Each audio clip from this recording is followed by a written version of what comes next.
Hey, showing a little crazy Israel, you know what I'm saying? Round table of truth, you know what I'm saying? And of course, today I'm accompanied by Officer 5000 Kazakh Ahmad. You know what I'm saying? I got the opportunity, I saw him, so I'm gonna go ahead and take it, you know what I'm saying? So first off, sir, you know what I'm saying? I just want to start off, you know what I'm saying, for brothers may not know, you was born in DC? No, I was not born in DC. I was born in the Midwest, Illinois. Midwest? You understand? Okay. Not too far from Chicago. You understand? And I ended up getting over this side of the country through Esau's military, the white man's military. But I'm glad I'm where I am. You know, I'm from 1 West 125th Harlem, New York. That's really where I'm from. Because that's where we all from, when you know the truth. Because. So yeah, I just want to say, you know what I'm saying, you really a known face in Israel. No. You know what I'm saying? No, I'm trying to get like everybody else. Yeah, Captain Quad, Captain Zaryak, you know, Captain Shock. Them brothers been putting in work, so you know, I'm just trying to follow what I seen them do. Right, and that's to the point too. You know what I'm saying?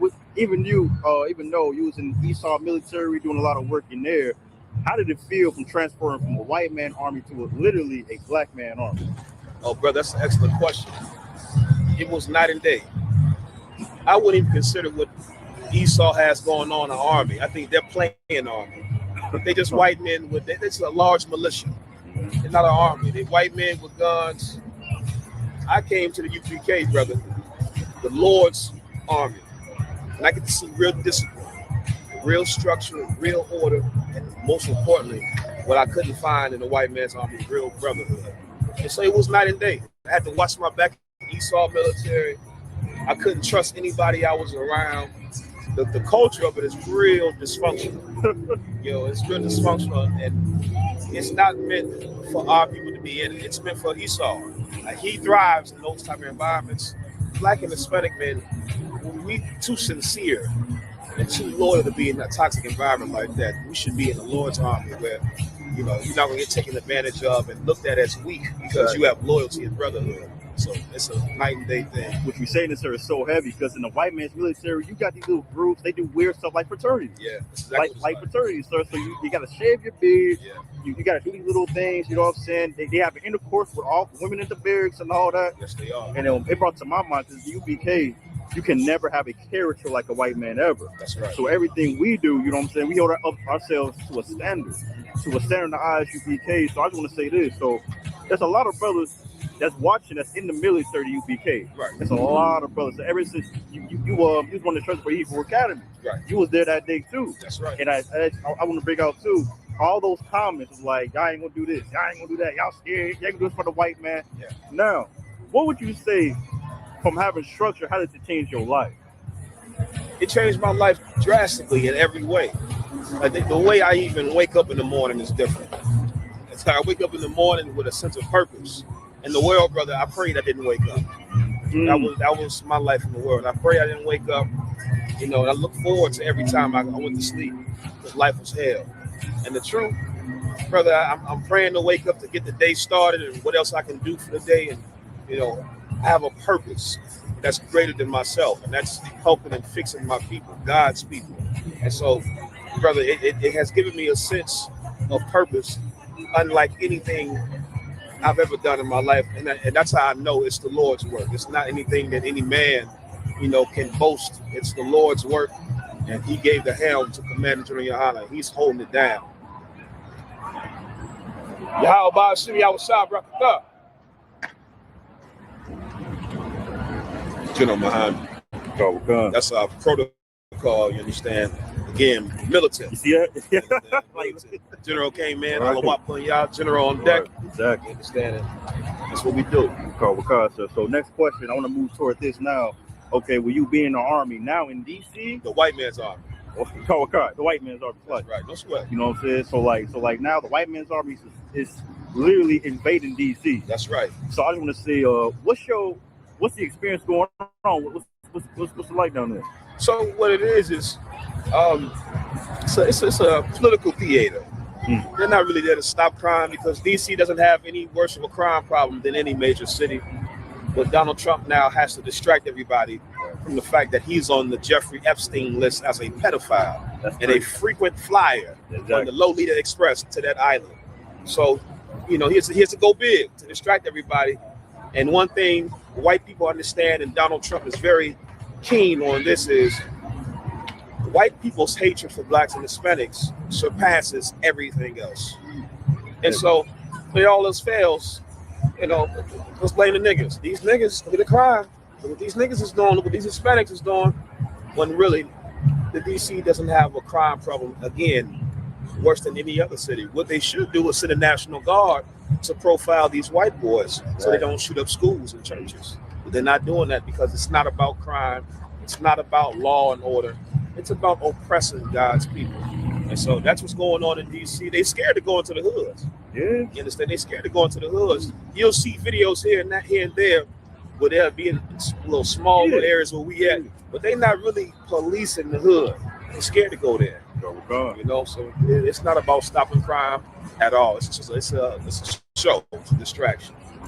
Right, and also too, because sadly, you got our people thinking we need these FBI agents, we need these CIA agents, we need everybody to clean up our streets. Right. But this is what happens when you vote for somebody who's not of our people. That's right. Or voting period. Right. You know what I'm saying? So like once again, sir, I want to bring up the fact that that people that our brothers, we don't understand what the hell is going on at all. At all, brother. I know what you see that, sir. You could expound. Absolutely. When, like, if a brother could wake up, what should he do? Like, what should he see in his eyes if he can't realize already?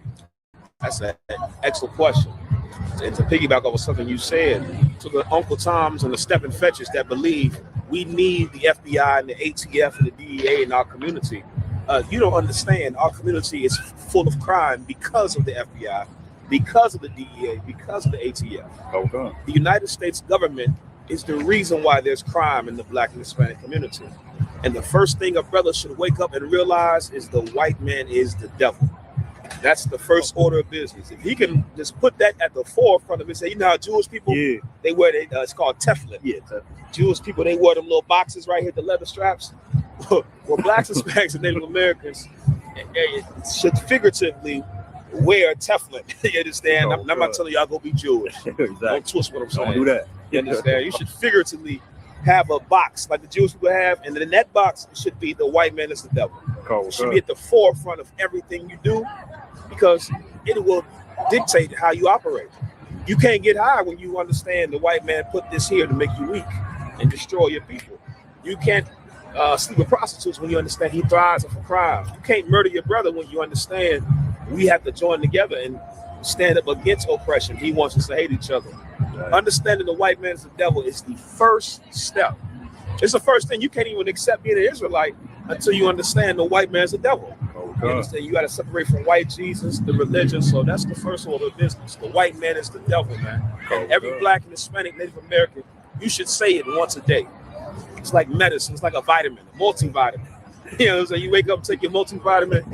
You understand? Right after the multivitamin, the white man is the devil. All right, let's start the day off. Carl, it's so crazy. When I came into the school as a young man, like brothers would tell me, I wake up every day, the white man is the devil the Bible speaks of. You know what I'm saying? But as I kept coming to class, coming to camp, now I'm teaching class. Now I got older.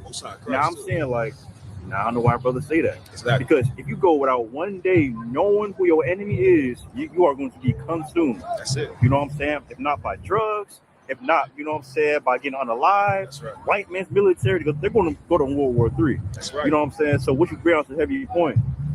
You know what I'm saying? Like, people got to understand who their enemy is. Right. And I just want to ask you, sir, from, you know what I'm saying, in the past, in the world, being with the enemy, you know what I'm saying, army fatigues, whatever.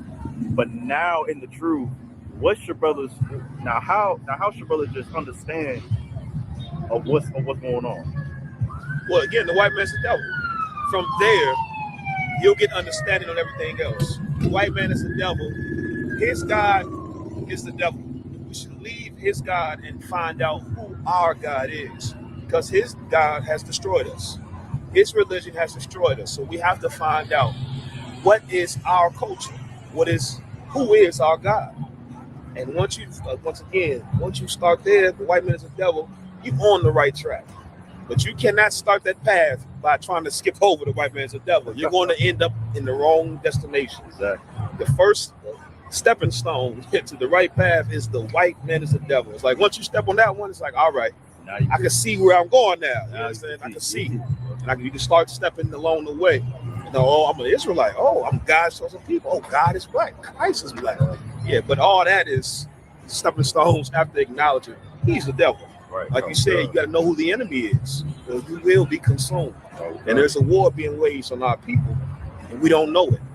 So we're losing the war because we don't even know we at war. So that's the first step. Okay. So it's so heavy right now. Timmy, quick interview, you know what I'm saying? We at New York City right now. That's right. Ahmad. I got a little snippet. I'm gonna see this brother again, man. That's right. I'm gonna go a little bit different too. And if I may too, big shout out to Captain Zariak, Captain Sakar, Captain Shamawa Allah, Captain Katazar. That's right. You understand? The whole New York squad, all the officers, the troopers, the sisters.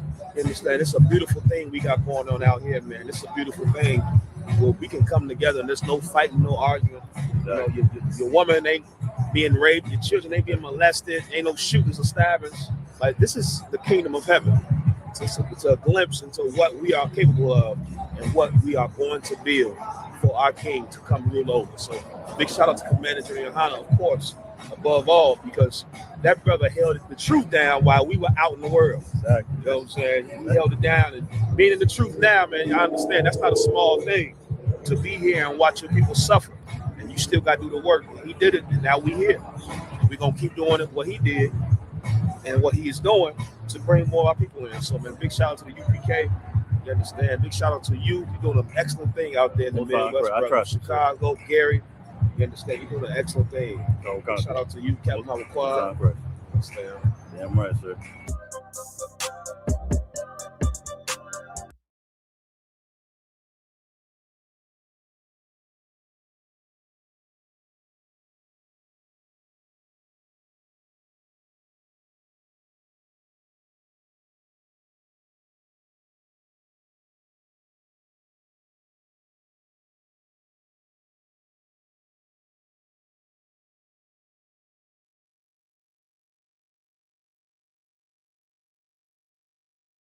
You have the first floor.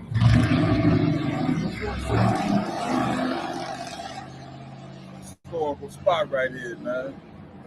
So this feels like one of them neighborhoods. The Yeah. school was right there, wasn't it? Now, with schools, look, where's that now? Okay, I remember he said he used to teach right here. When General High said he used to teach right here on 46. Yeah, I wasn't up here yet. We used to go right here. Just look.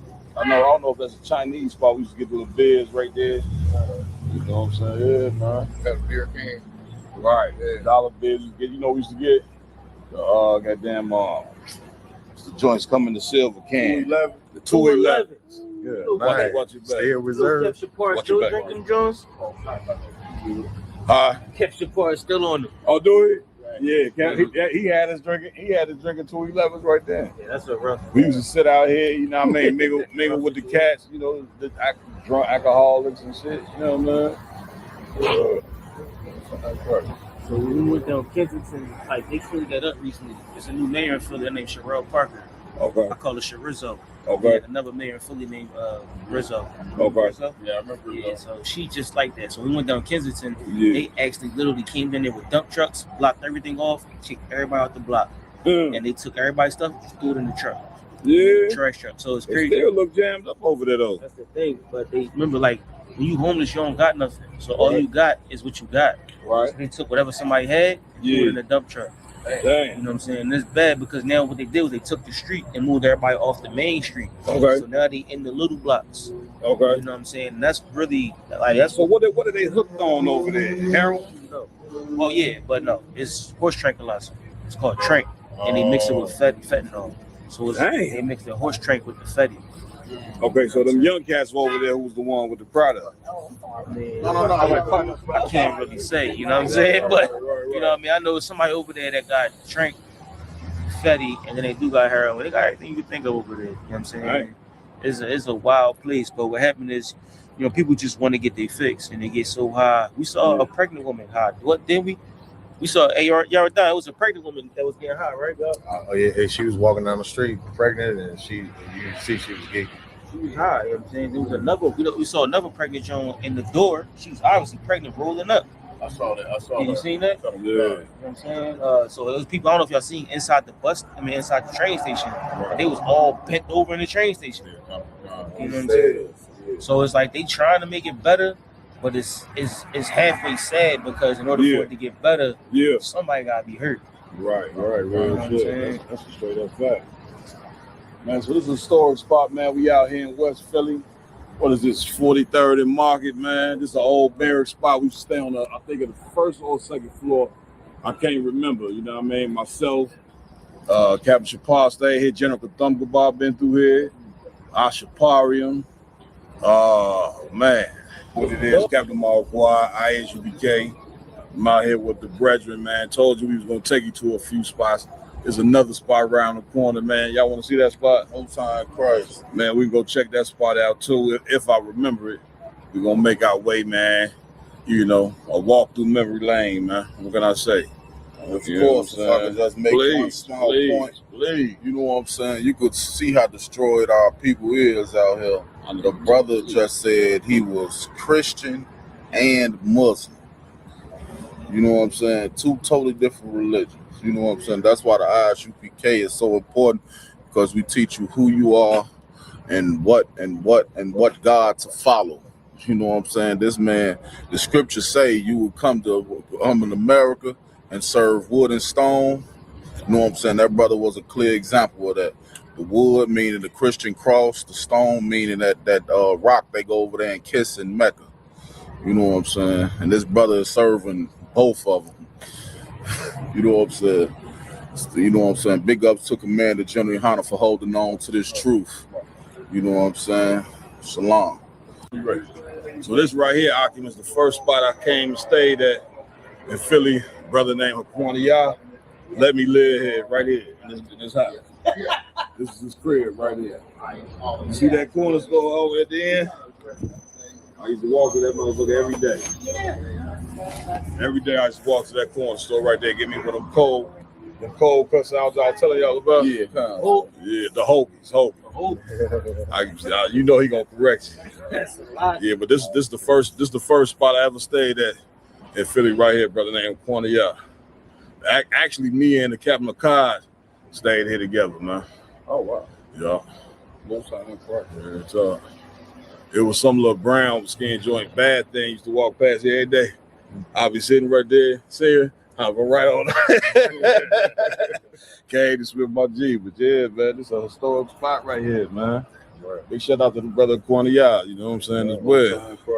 Up church across the street. Yes, sir. This was it. You know what I'm saying? Oh, wow, you had a church right across the street. Huh? You had a church right across the street. Exactly. Yeah, no doubt, man. So Cap, out of all the berries, which one was your favorite in particular? Man, all of them had a special meaning, man. You know what I'm saying? Because at the end of the day, I was down here. You know what I'm saying? I'm not from Philly, and these brothers allowed me to come in their home. Made me feel at home. You know what I'm saying? I was able to come do the work of the Lord. I was never really pressed to get no slavery. So basically, I did the work of the Lord, and you had brothers like Aquania, of course, I let me go rank order, Jenny and Hannah, you know what I'm saying, with the barracks. Aquania let me stay here. And I mean, you know, even the brother that passed, I stayed at his crib a lot. Abaria. Brother, you know what I'm saying? He no longer here with us. Big shout out to Abaria. But I used to stay at Abaria's crib, wherever I could lay. You know, during that time, man, wherever you can, you know, get you a pillow on the floor, man, you was good to go. You know what I'm saying? And so it's very monumental for me because of how far the truth didn't came. You see what I'm saying? Go ahead now. What brought you to Philly? Man. Well, I just wanted to sit up under the men who were doing it. You know, it's one thing to sit and watch the brothers from video on YouTube, but it's another thing to want to be with the brothers. You know what I'm saying? I wanted to be with the brothers. And I knew that I would learn fast about being here. So what happened was I got fired from my slavery, and I really couldn't pay the rent where I was staying. At that time, I was renting out a room. I couldn't afford it. So I said, man, I ain't shit. I think my best bet is to move up here. Called General Muhammad. He was like, let me make a call, hit you right back. The rest was history. So you hop in the bus, I think I took the Greyhound, or either the train. $100 in a duffel bag. Yeah, but the $100 in the duffel bag, the $100 in the duffel bag, that was me moving back to Chicago. This was coming here was a whole nother thing. You know what I'm saying? All right, so Cap, so you come here, Yeah. and how you know you had what you needed enough to return back to Chicago? That third year, I'm gonna tell you. You know what I'm saying? That's a rough one. The third year, I started feeling homesick. You know what I'm saying? I've been here a couple of years, been to a million camps. You know what I'm saying? Got raised up, or whatever the case may be. Big shout out to Commander Jenny Hanna, or whatever the case may be. Got raised up. It started with me being homesick and wanting to go back and see my kids. You see what I'm saying? And so that started there. Then I was just ready, man. I graduated Hebrew Academy. It was time to get it on. Cap, so you telling me you was here for 3 years and your kids was in Chicago? Yeah. How old were they? They were kids or they was? Oh man, when I left, they was, I want to say 2, maybe 5. Yeah, 2 or 5 years old. When I got back, they was about 8. Son's about 8. My daughter's about 5. Yeah. Well, That's heavy. real talk. Like, a lot of people don't understand what it's like. You just leave to go do something. You know what I'm saying? You really went on a mission. Oh yeah. You know what I'm saying? That's something to me. That's biblical. Yeah, but you know what? Them were some long, hard days. I ain't gonna tell nobody moving up here and not seeing your kids is easy. I understand. You see what I'm saying? But she wasn't letting me see them nowhere at the time. That was another reason. Wouldn't pick up the phone. I'm like, man, I ain't got time for that shit. I might as well come up here and do the work of the Lord. So you felt like you hit a dead end. There was really nothing for you but to go this way. I got fired from my job. She really wouldn't let me see the kids. So I'm like, you know, I might as well come up here and get it on. So pretty That's much what I did. the Lord was closing all the doors in Chicago and then opening the ones out here in Philly. That's the best way to put it. It was almost like I was forced. You know what I'm saying? You know that ain't no. You know it's in your mind, but you know the Lord direct everything. You see what I'm saying? But the main thing when I got here, brother, the brotherhood that I was shown. Soon as I touched soil here, the brotherhood that I shown was second to none. For sure. You see what I'm saying? It's heavy. Like same thing with Paul. Paul was trying to go up into Constantinople. They pushed him right into Greece. Saying we got the Greece. Yeah. Everything took off. You know what I'm saying? Yeah, So that's it, man. So, man, it was definitely, man. So many memories being back in Philly, man. Just even being here, you know, was the start of my journey. To me, damn near in the truth. You know what I'm saying? Brother had a couch in there. You know what I'm saying? I used to sleep on, and it was real. yeah, when you get back to Chicago, because you know now we see the fruit. Yeah, You know what I'm saying? But when you left Philly, Yeah. you had $100 in a duffel bag. yeah, So now you touch down in Chicago, yeah, and it's you versus the city. yeah, yeah. You know what I'm saying? Brother, you talk now. He trying to start some shit up. Doc TV. Hey, I got about Doc TV. Man, you know what? When I got back, brother, I got on the phone with a cat in the world who I know who he had looked out for me before. I asked him could I stay at his crib, come stay at his crib, and he allowed me. Slept in the back room. And then from there, man, I slept a few places. You see what I'm saying? But I was not going nowhere until the school got built. You see what I'm saying? But for sure, it was definitely a rough start. You know, I thought I was gonna go back. You know, I done got raised up to 5,000. You know how it is. Part of that nigga get a little rank, he think he owns something. But brother, when I got back, brother, it was humbling season. Right. Because it took me a minute to get on my feet. You know what I'm saying? And I don't like to indulge this, but I will. I went homeless for a little bit. You know what I mean? I ain't let the generals them know. But yeah, you know, I went homeless for a little bit. You know what I'm saying? Do what I had to do though.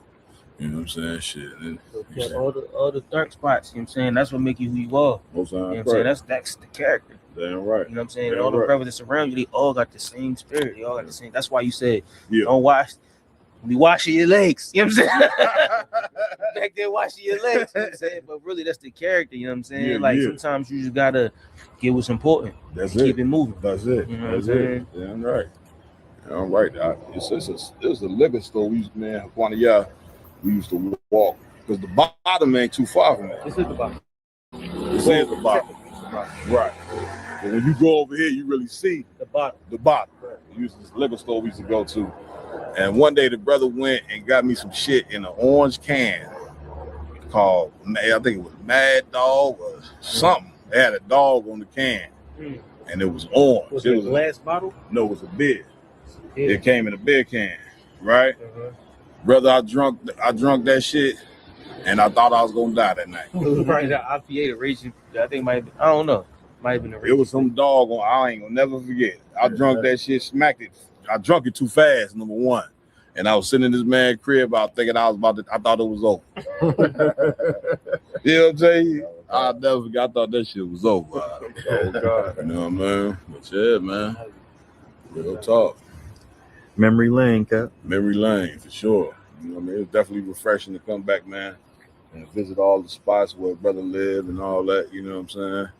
You know, it just mean a lot. You know what I'm saying? So We're about to go back to the school. let's do it. You know what I'm saying? So if I could, sir, Please. you know what I mean? It's probably been a minute since you seen or been to the school. Yeah. I know when you was there, it was upstairs. Right. You know what I'm Downstairs saying? now. So now, can you tell us what it was like? Like you got to the school, you get to Philly, you know Yeah. what I'm saying? You walking up them steps. Yeah. You tell me, can you put me in your mind walking up them steps? You know what? When I first moved here, because I only seen the brothers on YouTube, It was on the TV. right? So being around these cats, I wasn't just in awe.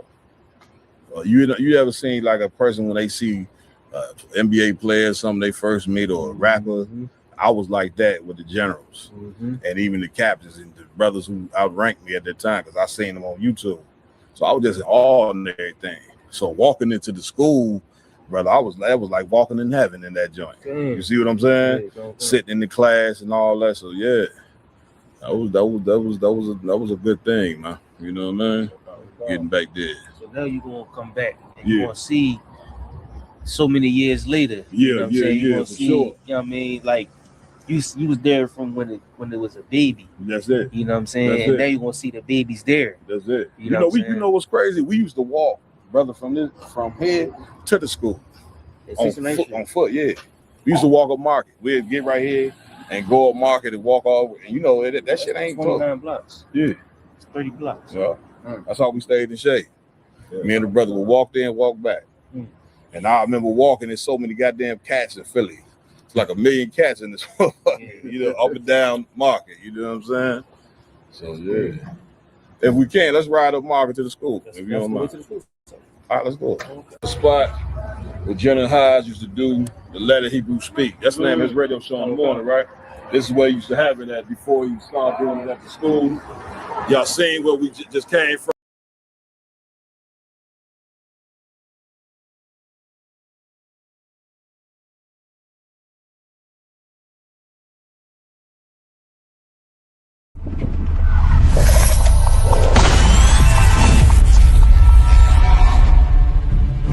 A black Marine or a black whatever in the white man's military, that make them want to kill you more. Like when they see the uniform on you, they get an extra disdain for you. You know what I'm saying? Because they don't understand why in the hell do you want to fight for them?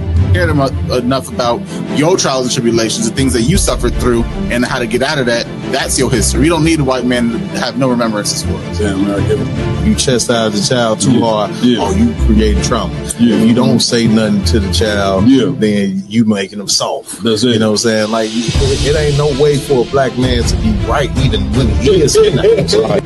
White people that's out there that want to help black and Hispanic people, the best thing you can do is just leave us the hell alone. They are all against you. They all want to destroy you. And the ultimate goal of all of them is to put you back into slavery and subjection.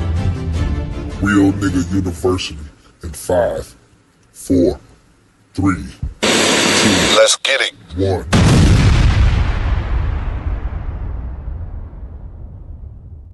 Let me know. We good? Hey, Shalom, Israel. ISUBK Roundtable of Truth, man. We back for another episode, man. Y'all know how we do it every Friday night, 8 p.m. Central, really 8:30, you know what I'm saying? But we on CP time, of course, you know what I mean? We try to correct that every weekend. We're going to get it right. All right. With that being said, man, I want to give it up to the Most High, Yahweh in the Hebrew, the God of blacks, Hispanics, and Native American Indians. That's right. And of course, we want to give it up to our King, Yahweh Shah Mashiach, whom the world ignorantly calls Jesus Christ. And of course, we got to give it up to the man with the plan, none other than Commanding General Yohana. You understand? Big shout out to everybody joining us in here tonight. We're gonna go through a few names in the chat. Big shout out to True Supreme 7. Get him a hand. Who was that? Ragasha, ISUBK, Nazama. Now, if I mess up these names, it's real. Don't get mad at me. You understand? Who was that name up there right at the top? Go ahead. Is that Maya Na? Manaya Ma. Big shout out to Manaya Ma as well for joining us in here tonight. And many more. Please tap your name in the chat. Let us know you in here with us tonight. We're gonna shout you out. You know what I'm saying, to the best of our ability. Right. With that being said, I want to give it up to my amazing host that rock it out with me every week. To my right, we got Officer Lamar Yala in the building, doing what he do. He got the stories prepared. He got them in order. That's what he do. He chefs them on up. Yeah. Also, man, we want to give it up to Officer 5000 in here with us tonight. Officer Iwalam Gabar in the building. And also joining us in here tonight, filling in for Officer Yaradan. He's on injured reserve tonight. You know what I'm saying? Filling in for him. We got Officer a warrior. You understand? Mighty man that work with the Lord. He got us in here with Bigo. Bigo live is in here with us tonight. We're gonna try our best not to get kicked off Bigo. You know what I'm saying? Is it gonna happen? We'll see. No, I don't know. Also, in here with us tonight, doing what he do every week. We got Officer Mayad in the building. You understand? Technical team doing what they do, working real hard, making sure that this show runs smooth. We got Officer Roman in the building. Right. Right next to him, his right-hand man doing on the ones and twos. We got Officer Ra'ash Karab doing his goddamn job. That's what I'm right. Doing what he do. Also in here tonight, we got Officer 1000 Mariah Yala in the building. You understand? And you know how we do it. So what's new on the earth, Rocky? Talk to me, man. Man, Cap, there's been a lot going on. You got false idols, Christmas, Santa Claus, the UPK taking over their internet. Man, big shout out to the IEDGE, the entire IEDGE UPK taking over the internet. The way that we doing this thing. I mean, come on, man. This is the Lord. You know it's the Most High. You know what I'm saying? It's time. It's time for our people to be awakened. You know what I mean? And the Lord said in the Bible that our teachers shall not be removed into the corner anymore. So what you saying is heavy. Go ahead, Common Khan, sir. You know, big shout out Captain Zariak, Captain Katazar. They went on that devil show. You know his name? I forgot his name. I can't remember the Matib, I think his name like Matib or whatever. Okay. Went on there, destroyed them two Christian, whatever they is. You know what I mean? I think they have like 1 million views right now. Yeah. Pushing the truth out there. You know, brothers like Tabawan, Gadayawan, Kazak Ahmad. Damn right. Pushing the truth hard. Man, let me tell you something. That type of work right there, I was talking to Kazak Ahmad, you know what I'm saying, last night because of that video he shared with Commander Jenny Hanna, you know what I mean, telling the Edomite what's the solution, you know what I'm saying, to our problem, our racial problem here in America. And then, you know, some Edomite came and did some commentary, you know what I'm saying, on the back end of that, which we gonna play that video in there tonight. The devils, we're gonna show you how these people are so diabolical that they don't even want, they hate you, but do not want you to leave America. We're gonna show you in here tonight how diabolical these people really think. But as I was talking to Kazak Ahmad, I was saying that hard work is contagious. You get what I'm saying? And those brothers, the way these brothers is working on that internet, getting them numbers up, getting them views, and bringing attention to this truth like it's supposed to be done. Now you seeing all type of brothers pop up. You know what I mean? IG was talking about that earlier. You know what I'm saying? You seeing brothers pop up with the video playing behind them, just sitting here like this. A warrior. I said, shit, I might as well start making me one. I'm gonna put a little facial expressions in mine though, like. You know what I mean? So damn sure what you saying, IG. Brothers getting in, and of course, you know, we got to mention Christmas. Of course. You know what I'm saying? Rudolph the Red-Nosed Reindeer. Santa Claus. You understand all these different things. We're gonna show you some stories in here tonight that show you Christmas was not as merry as you thought it was gonna be. Right. Okay. Donald Trump dropped bombs on Nigeria and told them Merry Christmas. Damn. Get me right on. That's what he delivered something. Yeah. He was Donald Trump was Santa Claus of Nigeria this year about dropping bombs on. Get me right on. I mean, boy, oh boy, oh boy. You know what I'm saying? Come on, my y'all. And if I could, one Trump and Nicki Minaj just go over to Nigeria talking about how defending the Christians in Nigeria. I don't know if they was in Nigeria. I think they was in the UN. No, they were Comic-Con. They went to the UN. Talking about defending the Christians and the slaughter and genocide going on over in Nigeria last month. Boy, oh boy. and told them that this was their Christmas gift. Merry dropping bombs. Right. Okay. That kill people. That's a gift. That's a gift. Once again, if there's any mystery why we call the white man the devil, damn right, that the Bible speaks of, it should not be any mystery at all. We dead on, just like we dead on with anything, because of course, ISUBK are the certified prophets of the Lord. Damn right. We say it, you know what I'm saying, with as much confidence as possible, because we know it to be true. This truth has been tried and tested since 1969. Right. And we don't take no L's ever on the street, debates, nothing. And when you got something like that, the only conclusion that you can come to is that this is the truth. That's right. All right. Where we going, Lamont? Come. We already started speaking on it. The first one up is the bombing of Nigeria from the U.S. Damn. Yeah, you already decided to jump in, and that was the first one already in the queue. But yeah, see how the little work. Hey, that's all right. You know what I'm saying? We're gonna expound on that thing. That's all right. We got the video. Come on, let's get it. You did a great job. Tens of thousands of Christians, and I told Nigeria and I told the people around Nigeria that if you do it, you're going to get hit. And I said yesterday, hit them on Christmas Day. It'll be a Christmas present. We hit ISIS, who are terrible. They're butchers. And we really hit them hard in different locations, and they really got hit hard yesterday. So they got a very bad Christmas present. You can't tell me the white man ain't the devil. Get it right, man. He said we're gonna hit him on Christmas. I thought Christmas was supposed to be about happiness, man. Ain't it Merry Christmas? Yeah. Ain't Santa Claus supposed to be about happiness? And ain't it supposed to be about joy and love and care? And you mean to tell me, you know what I'm saying? Now, this is a white man's holiday here. You mean to tell me that you're going to go bomb? You could have waited any other day.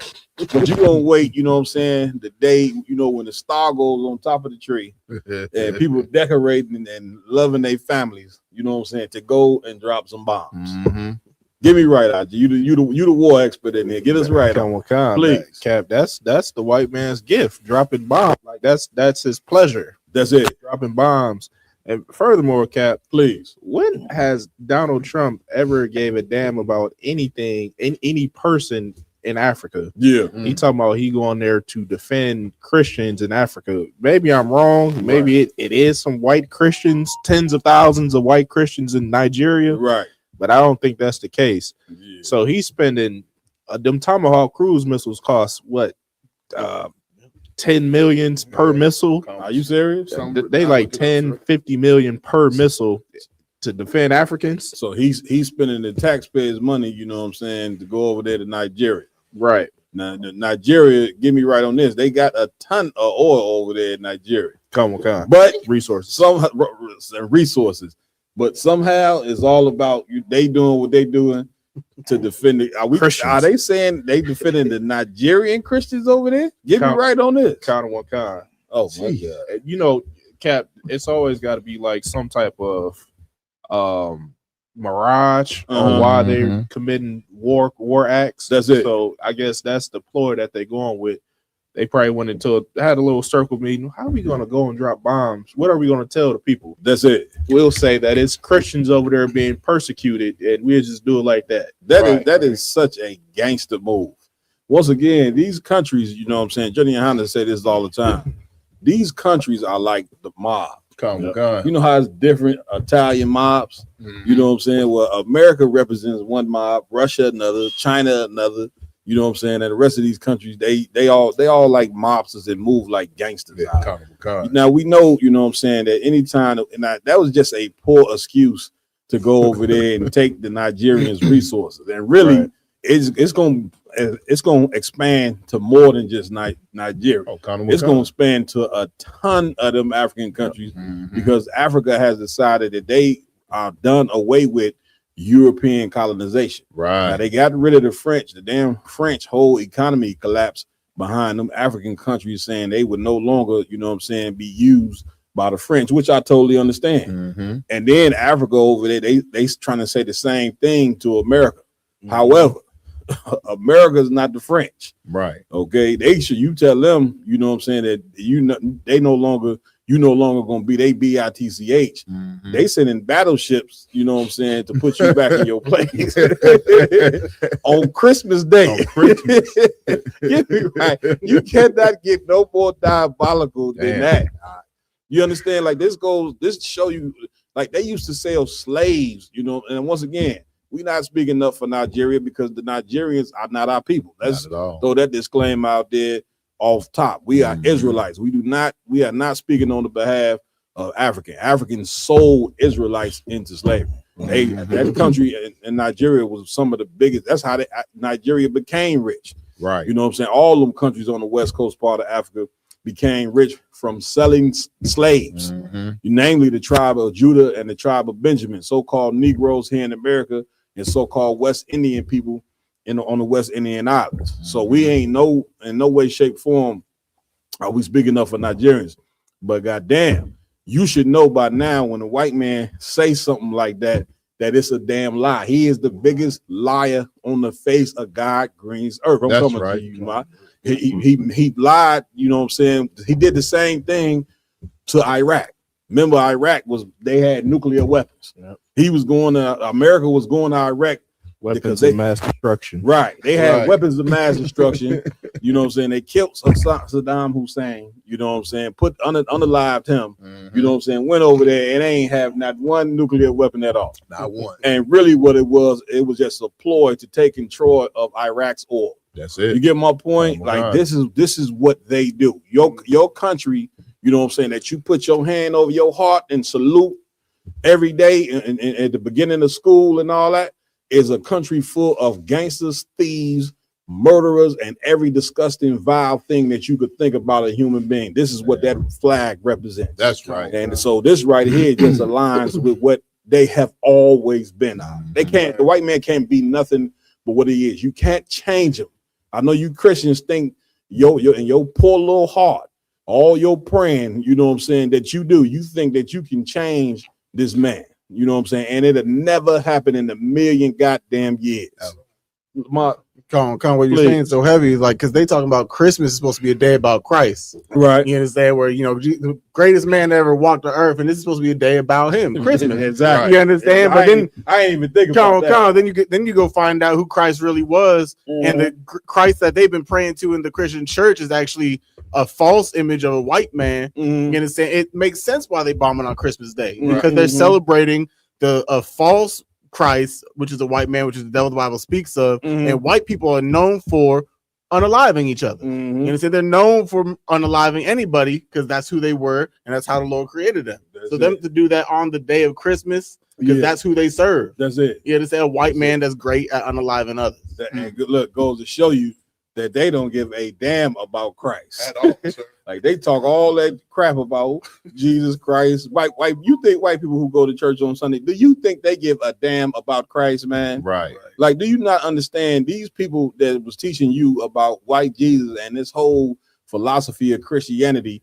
Do you not understand that these people own slaves, you big dummy? Right. So what in the hell do you think that they care about? Christ wasn't no slave owner. Christ wasn't no liar, wasn't no murderer, none of these things that America represents. And so what in the hell make you think they give a damn about bombing somebody on Christmas? Like they all of a sudden care about Christ. Right. You know what I'm saying? Which Christmas has nothing to do with Christ's birthday. That's another damn lie. Right. Come on, my y'all. Hey, Salagi Cap, Please. if I could expound a little bit. Uh-huh. Two things. Number one, with Officer Lamarck and you, I'm gonna combine something, sir. Mm-hmm. The white Jesus that the white man worships and so-called prays to, Cesar Borgia, he's a descendant in he comes from what they officially call the first crime family. Mm-hmm. The Borgias were the first mafia family in history. Come on, so man. it's only right that they worship, you know what I'm saying, that that the leaders of this country is mobsters, Yeah. you know, and operate like gangsters and mobsters because they God is nothing but a mob boss. That's it. You know what I'm saying? The That's it. underboss, the son of a mob, the first mob boss. That's it. You know what I mean? Also, come on, our people need to realize if you've been wondering why they cutting Medicaid, if you wonder why they cutting Medicare, you wonder why they doing all this stuff with the food stamps and the economy and all that stuff, because they getting ready to go to war with the world. What That's Officer it. Awalam was talking about, a single Tomahawk missile. Depending on the variation of it, costs approximately 1.4 million to over $4 million a piece. Damn. $1 million a missile. $1 million to up to 4 million. That's it. Depending on the missile, Cap. That's it. You know what I mean? So That's it. that's why your food stamps getting cut. That's it. That's why your Medicaid running out. Damn you know what right. I'm saying? That's Damn why right. the cost of a carton of milk is going to be $10 goddamn in the next 2 years. That's You it. know what I mean? Yeah, Because give it up, America's give it up. going to war. Give it up. That's it. Come on, Avalon. If I could Please. piggyback off my yard, and that's another reason why America's not trying to lose their interest in Africa, like France did. France lost Niger, Burkina Faso, a bunch of colonies in Africa. Right. They just completely lost them. Now America is doing what you call a show of force, saying, like you said, Cap, we are not France. That's Right? it. You think about taking our interests away from us, aka your resources, we dropping bombs. That's it. That's it. In the name of going over there protecting Christians. Right. Come on, Donald Trump. You got to talk to me, man.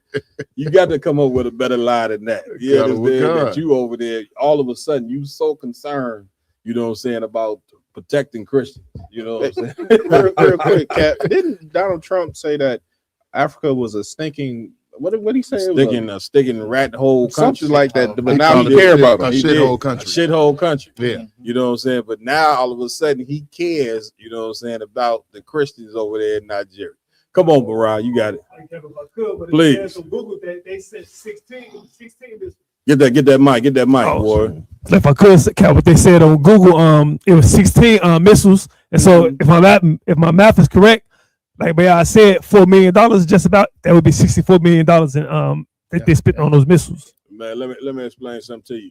They don't give a damn about going over protecting no Christians or nothing else.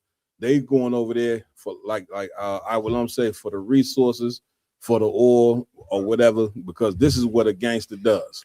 You know what I'm saying? America is concerned about spreading white supremacy and ruling the earth, you know what I'm saying, in whatever way, whatever it takes to rule the earth, they gonna do it. They don't give a damn who they gotta poison, who they gotta imprison, who they have to kill, who they have to lie to, or whatever. You Negroes should know that better than anybody.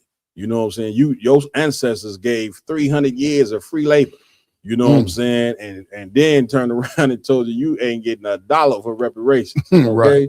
That's who these people are. You know what I'm saying? Which is the sick part about it is that people who worked your ancestors for free for 300 years, you sitting in that damn church and even if you don't go to church, the fact that you walking around brainwashed thinking one day you're gonna be a part of this empire, you are totally delusional, and you need to go get you some medication from your nearest pharmacy ASAP and say, I suffer from the delusion that one day I'm gonna be a part of America.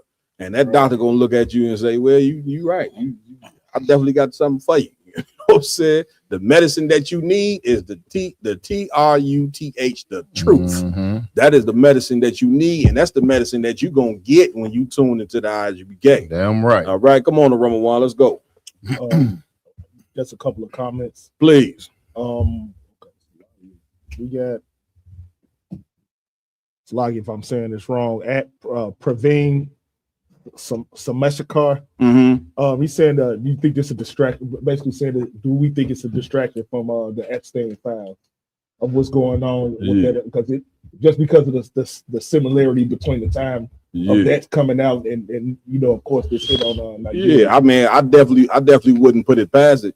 You know what I'm saying? Them Epstein files, you know what I'm saying, is going to be, very, very a serious thing when all of the information get unveiled. So what the brothers, I don't know if that's a brother or a sister, but whoever is bringing that out, what you saying is extra heavy because it definitely could be a distraction. You know what I'm saying? But whether there was Epstein files or not, America is moving on with what they been wanting to do. You know what I'm saying, since the inception of this country, which is rule the entire earth. Remember, the Bible, according to the scriptures, which we have full understanding of, the white man wants to replace God with himself. You know what I'm saying? He wants you to look at him with a God complex or whatever. And he's done a great job of doing such or whatever. However, when you learn the truth, you understand that all we have to do, you know what I'm saying, is separate our minds from this empire, you know what I'm saying, and get on board with the Most High. Now, what getting on board with the Most High means is not getting on your knees in the closet praying or none of that garbage that you Christians do. You can't get closer to God by talking about God every day. Right. Or every 10 words out your mouth is about God. That ain't how you get close to the Most High. You get close to the Most High by coming to class and by going to the priest and learning what laws, statutes, and commandments you should keep. You're supposed to be learning what nationality are you? Are you the 12 tribes or are you not? You know what I'm saying? What morals are we supposed to be keeping? What wisdom should a man have? What wisdom should a woman have? How do we keep black family and brown families together? How do we keep our sons out of prison? How do we stop our sons and daughters from being number one with AIDS? How do we stop our elders from dying at a high rate of cancer? Right. All these different things. This is what you're supposed to be trying to find out. You see what I'm saying? Not all this silly talk, you know what I'm saying, that you think you getting closer to God. You ain't getting closer to God by sitting there sinning every goddamn day. You know what I'm saying? A lot of y'all think y'all got closer to God by putting up a damn tree. You know what I'm saying? When what in the hell does a tree have to do, you know what I'm saying, with God or talking about Christ's birthday? None of these things are none. Let me tell you something. Don't ever listen to a Christian at all as it pertains to the Bible. Right. I mean, nothing. These pastors have failed at showing you how to serve the Lord, which is why we in last place as black and brown people, man. And we are people that's supposed to be in first place, according to what the scriptures say, Kawaka. We supposed to be above all people, according to what the Bible says. You understand? So I'm off it, man. Where we at? Anybody got anything else they want to say towards this?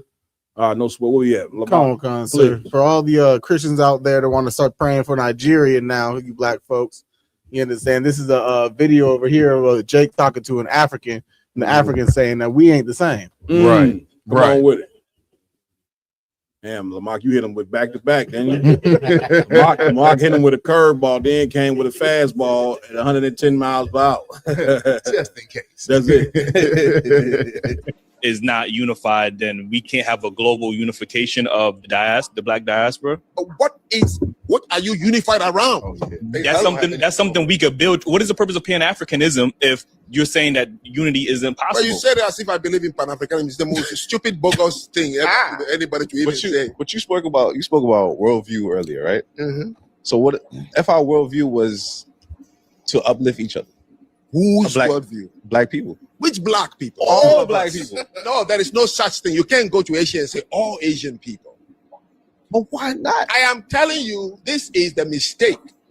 We are the only ones who walk the earth, and as soon as you see a black person at the airport, oh, brother. No, I'm not your brother. What's wrong with that? Oh, Jesus Christ. Have you gone to Europe and you had an Italian man calling a German brother? Fuck them. What's wrong with me seeing you at the airport? This is the problem. You got to explain it to me then. Okay. I don't get it. Let me ask you. Let me tell you something. The story of Chaka the Zulu. Chaka Zulu. What was he famous for before they killed him? Tormenting fellow black tribes in that region. Stop right there. And listen, This cat. Go ahead, the warrior. Like we've been teaching this since, like I said, since 1969. We're Damn not right. African. Damn right. And Damn for right. whatever reason, I just can't understand the Pan-Africanism that they want. People just want to be part of Africa. That's it. It's just That's it's, it. it's like it's a sickness. That's it. And anything that's dealing with Africa is homosexuality. When you dive into it, Man, it right. leads right to homosexuality. Damn right. Give it. Listen, he just said something heavy about Shaka Zulu. You know what I'm saying? That's what Shaka Zulu was famous for. And guess what? The one tribe, you know what I'm saying, he was the most famous for capturing. The tribe of Judah. Right. You understand? What you do not understand is the tribe of Judah during 70 AD ran into Africa. Listen good, black people. All you got to do is come to class and we will go and show you the history of who you are. Stop sitting in the white man's school and just thinking that your enemy is going to teach you who you are. He's your enemy, so he's never going to tell you the truth. Black people ran into Africa out of the land of Israel 70 AD and went and lived there. Now, when they went in Africa, they went to war with African tribes. That's what he's sitting there trying to tell them. All dark-skinned people are not the same people because you dark, you dummy. Right. You got Right. East Indians that's darker than us. They some East Indians is about as black as the jacket the brother got on right there. Are they African? Are they Israelite? Are they the same? No. So you got to get that colorism out of your damn mind. If you look at the movie about Shaka Zulu back in the day, it showed it was a scene where the white dude was talking to him and asked him who was these people in shackles, and Shaka Zulu told him that these was the wandering Jew of Israel. Right. This is what he said. Those was your people that Shaka Zulu, you know what I'm saying, had in the damn chain. Meanwhile, because you don't know who you are, and the blame goes to the white man for cutting you off of your history. You know what I'm saying? So you don't know that you the Israelite. You don't know who you have no clue. You see what I'm saying? And that is right there is a crime in it goddamn self, because here we are in 2025 scrambling, you know what I'm saying, and trying to figure out who we are. We going to ancestry.com. We getting ancestry.com, Rich. Come to find out that's a damn hoax. Right. You see what I'm saying? And so, brother, we got to search. The scripture say, search, I'm paraphrasing, but search for the tribe for the truth unto death. You know what I'm saying? Somebody telling you African, well, you better, where, who, what tribe, where? Make somebody prove, because we can prove that we the Israelites without a shadow of a doubt. You understand? So that's who Shaka Zulu went to war with. Meanwhile, you Negroes think you was Shaka Zulu. You think Shaka Zulu was for you when he was an enemy to your goddamn people. The Nigerians, enemies to black people. You understand? These people did not sell their own people into slavery, man. Like, how damn dumb and stupid can we be? You gonna be dumb for 400 goddamn years to think that they sold their own mothers and fathers in that, and somebody come tell you that these ain't your own people? Like, this is the African trying to explain to him that you and I are not the same people. You get what I'm saying? And them Nigerians, trust me, brother, they know. I had a Nigerian at my slavery 15 years ago.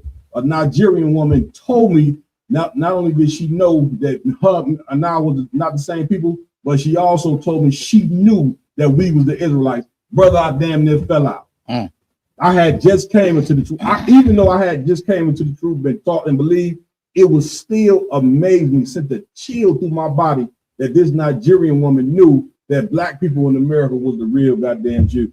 And this is why the Lord say the truth shall set you free, because once you take hold of your nationality, then, brothers and sisters, we going to get fixed. We're going to be able to fix all these problems that we have as a people. But until we take a hold and grasp of our nationality and try to be everything but the Israelites, brother, ain't nothing we gonna do gonna ever work. That's right. It's never ever gonna work. Come on, Lamar. Damn right. I was gonna say, like, black people always want to affiliate themselves with Africa only when it comes down to the good things or the greatness of the so-called continent. Right. You understand? When we say, oh yeah, they own billions, look at what Dubai or whatever the case may be over there, or whatever places that are great infrastructures and stuff. We want to affiliate ourselves with that greatness of Africa, but you don't want to go over to like the Ikbus where they get urinated on the head by animals, get all the rings on their necks and stuff like that.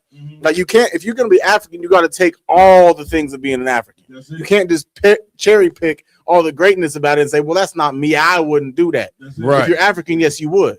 You understand? So it's either you're going to be a disgusting African alongside the rest of them, or you're going to be a righteous Israelite like the Lord ordained you to be. You don't have a choice. Right, sir. Hey, Cap.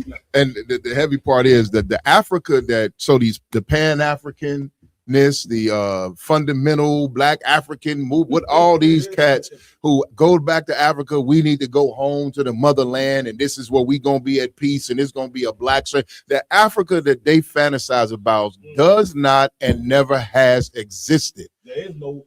The brother try to tell you, black people, there is no goddamn Wakanda. Exactly. You know what I'm saying? Selling all that you have and moving to Africa, thinking that this is Wakanda over there. You know what I mean? You get over there, them damn Africans con you out of all your money. Then you sitting up left over there broke. You know what I'm saying? Getting chased by bubble bees about as big as this goddamn phone, about as big as this cup. I'm gonna be chasing your ass to the jungles of Africa. You understand? Hey, go. Like it's about time for our people got so many fantasies, Cap. You know what I'm saying? That whole Africa is it's a mental escapism. You know what I mean? You fantasizing about being in Africa and going to Africa, and this is being the best place on earth for you, so you don't have to deal with our problems in America. If you fantasizing about Africa, you cannot concentrate on fixing Inglewood. You know what I'm saying? Give it up. That's such a bitch-made sucker move. You know what I'm saying? Black people, here we are in the foul of North America with our own problems or whatever. Black people sitting over here homeless, eating out the goddamn garbage can. And here you niggas going over talking about you want to donate to Africa. Right. You want to build a school for Africa. Right. You want to go over there and help the Africans and they fight. Nigga, what about your plight right here in North America? Damn right. You understand? We need all that energy right over here. Accountable Go con. ahead, you going to go help. You going? That's just we destroy. Damn right. Let me tell you, being a prophet of the Lord, brother, it's not an easy thing. Mhm. It ain't an easy thing to see your people so dumb to where they going to help the people that sold their ancestors in the ships. Accountable con. You don't understand. The Africans, them African kings, they sat at tables and made deals with the Portuguese. Right. Made deals with the English. Made deals with the Spaniards to sell your mother. So what you think your mothers and fathers would feel about you going to go help the Africans who helped capture them, put them in slave dungeons, because the white man ain't go through Africa. He ain't go through and capture you. That's a damn lie. The Africans captured your mothers. The Africans captured your daughters. Right. The Africans captured your sons and sold them to the white man. Once again, the truth is like medicine. It's hard. Medicine, certain medicine, it don't taste good, but it's gonna fix you. Damn right. It's a hard truth to face that you ain't no goddamn African. That's You know what I'm right. saying? But it is the absolute truth. Come on, Avalon. Con, we got that clip. I mean, we gonna lose the point. We got that clip with Shaka Zulu. Let's do it. I was just pulling the same thing up, sir. Y'all right on point with it. IG beat me to it. Hey, go with God. Carol, man, place me on order.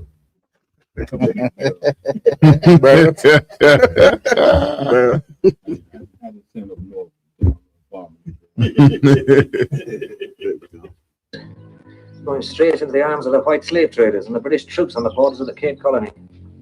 In a way, Lieutenant, they are the ultimate victims of recent history. If you'll favor my comparison, they are the wandering Jews of Africa. Yeah. Fleeing the Pharaoh Shaka into the Babylonian captivity of slavery. Ben, if this empire is quite vast, and I'm told that it is, then the Pharaoh must be giving his people something in return for their fidelity, or they'd all be wandering. Have you read Faust, Lieutenant? You could drop it right there. Go ahead, ID. You want to say something on it? Yeah, Cap. I mean, that just goes to show. I mean, the white man knows exactly what happened in history, who was taken for the continent of Africa. He said it out of his own mouth. These are the wandering Jews of Africa, showing a distinction between us and these Hamites, which the damn Hamite was trying to tell to Jake, but he just can't understand it. That's it. You know what I'm saying? And the term wandering means you're traveling from place to place. You don't have a home. So Right. you wander. You understand? Once the Romans put an end, you know what I'm saying, to our empire, you know what I'm saying, in Jerusalem, and we fled in an diaspora. Now we going through a whole continent, going from place to place. Learn history, man. This ain't hard. All you got to do is get in the class. All you got to do is go to isupk.com and find the nearest class, you know what I'm saying, in your city, and get in class so you can learn the truth. Damn Let's right. finish playing the rest of this, you know what I'm saying, please.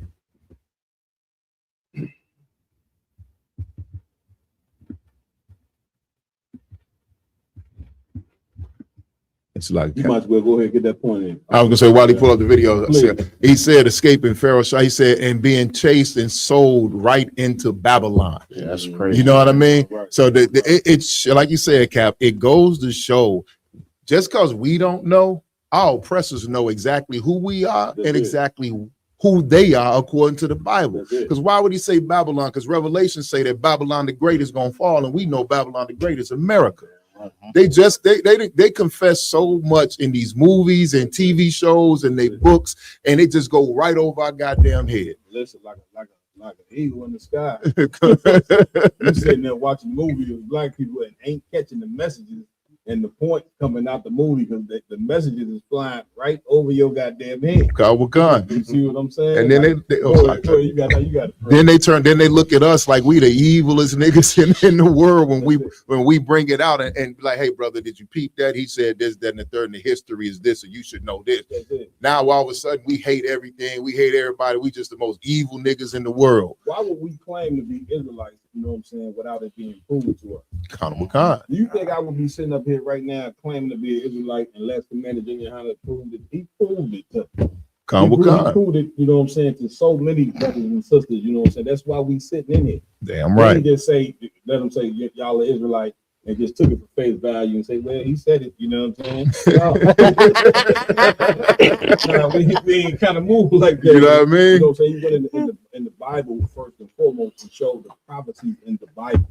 Then with the other history books to support what the Bible is saying. This is proof. You know what I'm saying? What we're telling you about us being the children of Israel. Come on, Ward. Salaya Adawan, man. That be the downfall of these other, you know, organizations trying to come up with ISUPK. They really think we don't do no research. They think we really just only read the Bible and we don't do any type of, you know, scholarship, or we have any scholarship. You know, right. We actually go and read other outside biblical sources. Let me switch out with them. Because I would look a little more cold. Go ahead, boy. Just because the scripture says the earth will help the woman. I'm right. You know what I'm saying? So we prove it. That's it. Let's go ahead, Rob, playing the rest of this video. That's the man you're gonna unite with? Okay. I'm just telling you. We think that skin color makes you and me the same. We're not. I am from a small tribe called the Ajak tribe in Benin. Benin is only 6.5 million people with over 40 tribes. When I say tribe, I mean the language is like French and Chinese. I don't have anything in common with the 49 other people in my country. Nothing in common. They speak a different language. They have a different God, a different religion, different food, different forms of wear and culture, traditions, and customs. We were forced, carve and say, remain here. He's not my brother.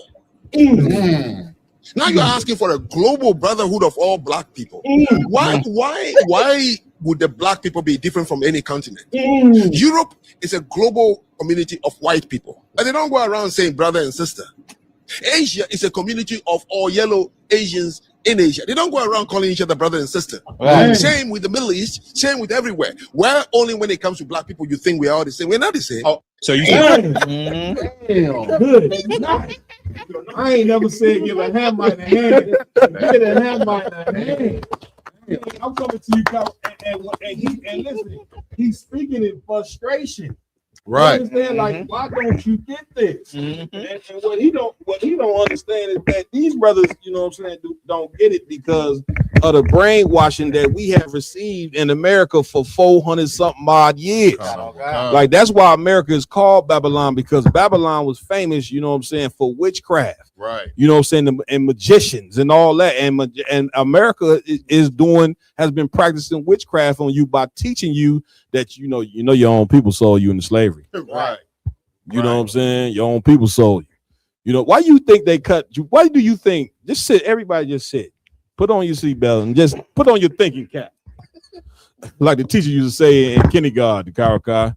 Put on your thinking cap for a minute, black people, and just think to yourself, why do you think they cut you off from your names? Just think about that. Right. If you was just some insignificant African tribe or just some insignificant people that didn't matter, right? Why in the hell would they cut you off from your names? Right. If you just was a no people. You understand? Like because you got common sense got to tell you that your name and your nationality and what you was cut off from has to be golden. Right. What was the reason for them to take our names, our culture, our God, our food, our language? What was the reason that they took these things from us? And the reason that they took these things from you, black people, because you are the heirs to running the earth. That's right. You understand? You are the people that's supposed to reign over the earth, and this is the reason why they cut you off from your nationality and told you, man, your own people put you into slavery. But you listen to this African right here tell you, you ain't they people. He telling you that right now. Right. Come on, Karaka. Now, if I could, sir, real quick, like when the Hamite told him that, it sucked all the dreams and hopes up out of them. You could see the disappointment in his face that it took an actual Hamite to tell him we not brothers. That's it. And that's when reality hit them, bro. That's it. Broke his heart. Broke both of their heart right there. And the Hamite was so real with it that you can't even question what he's saying to you. That's it. They come up against us all the time, questioning what we saying. We ain't Africans and all this. That's it. The African come out and break it down so simple as far as like, why you think everybody black your brother? That's it. And it sucked all the hopes and dreams up out of and them. them Africans come right over here and they don't treat you like they brother at all. So it ain't like this should be something for you hard to understand. Like this shouldn't be hard. Like black people, man, I don't give a damn. I'm coming to you, brother. I don't give a damn if you from a whole different city. You know what I'm saying? You could be from Chicago, go to Philadelphia. You get around black people, you gonna straight up vibe with them because these is your people. You could be from California and go to New York. You know what I'm saying? And you know your accent gonna sound a little different because or whatever. But the people from California, they go party with the people in New York or they gonna vibe with them because we the same people.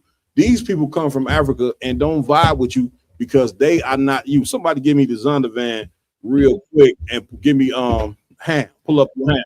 Go ahead, warrior. Yeah, Cap. Please. We all the same until let a black person get mad at Africa. He know the difference there. Oh yeah. He distinguishes the difference there. Man, these goddamn Africans.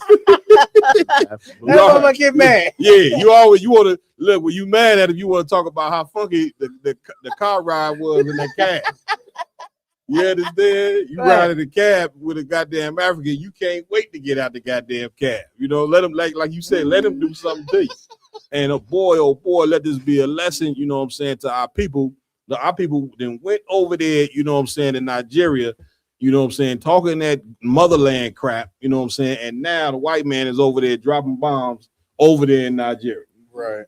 Now you talking about the motherland, the motherland. Whew, boy, oh boy, somebody else had their hand up.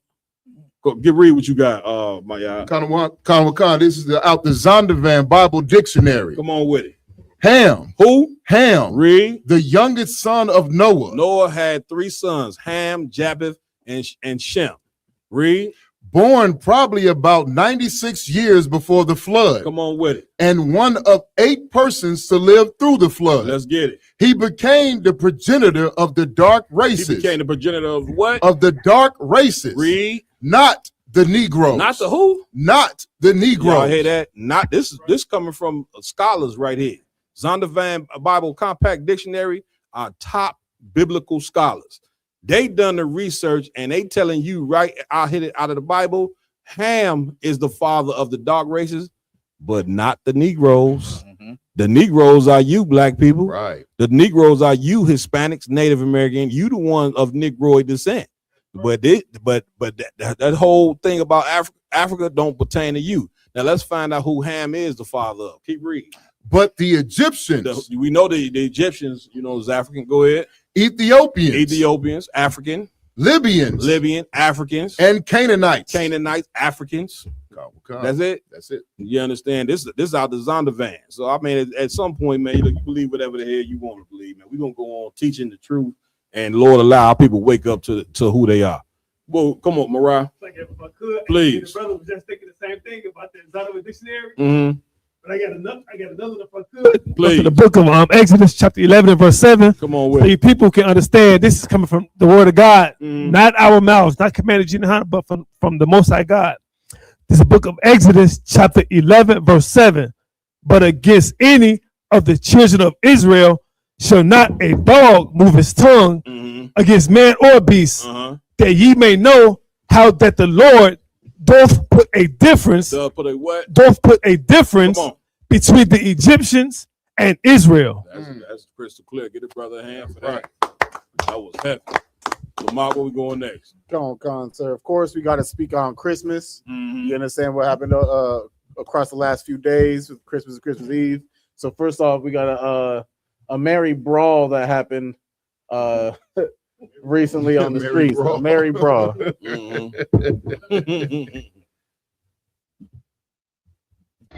Oh my God.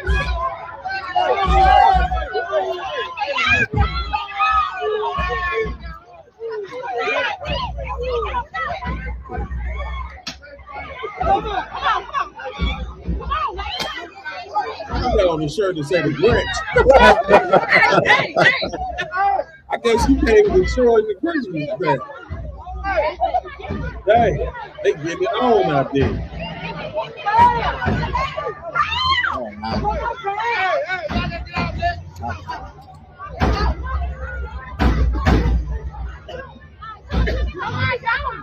Hey, I'm holding her hand. Good night. You understand? Whew. Go ahead and play the next video as well. We might as well run up the current and get the picture of Snoop in his Christmas uniform. Snoop Dogg in his Christmas uniform as well.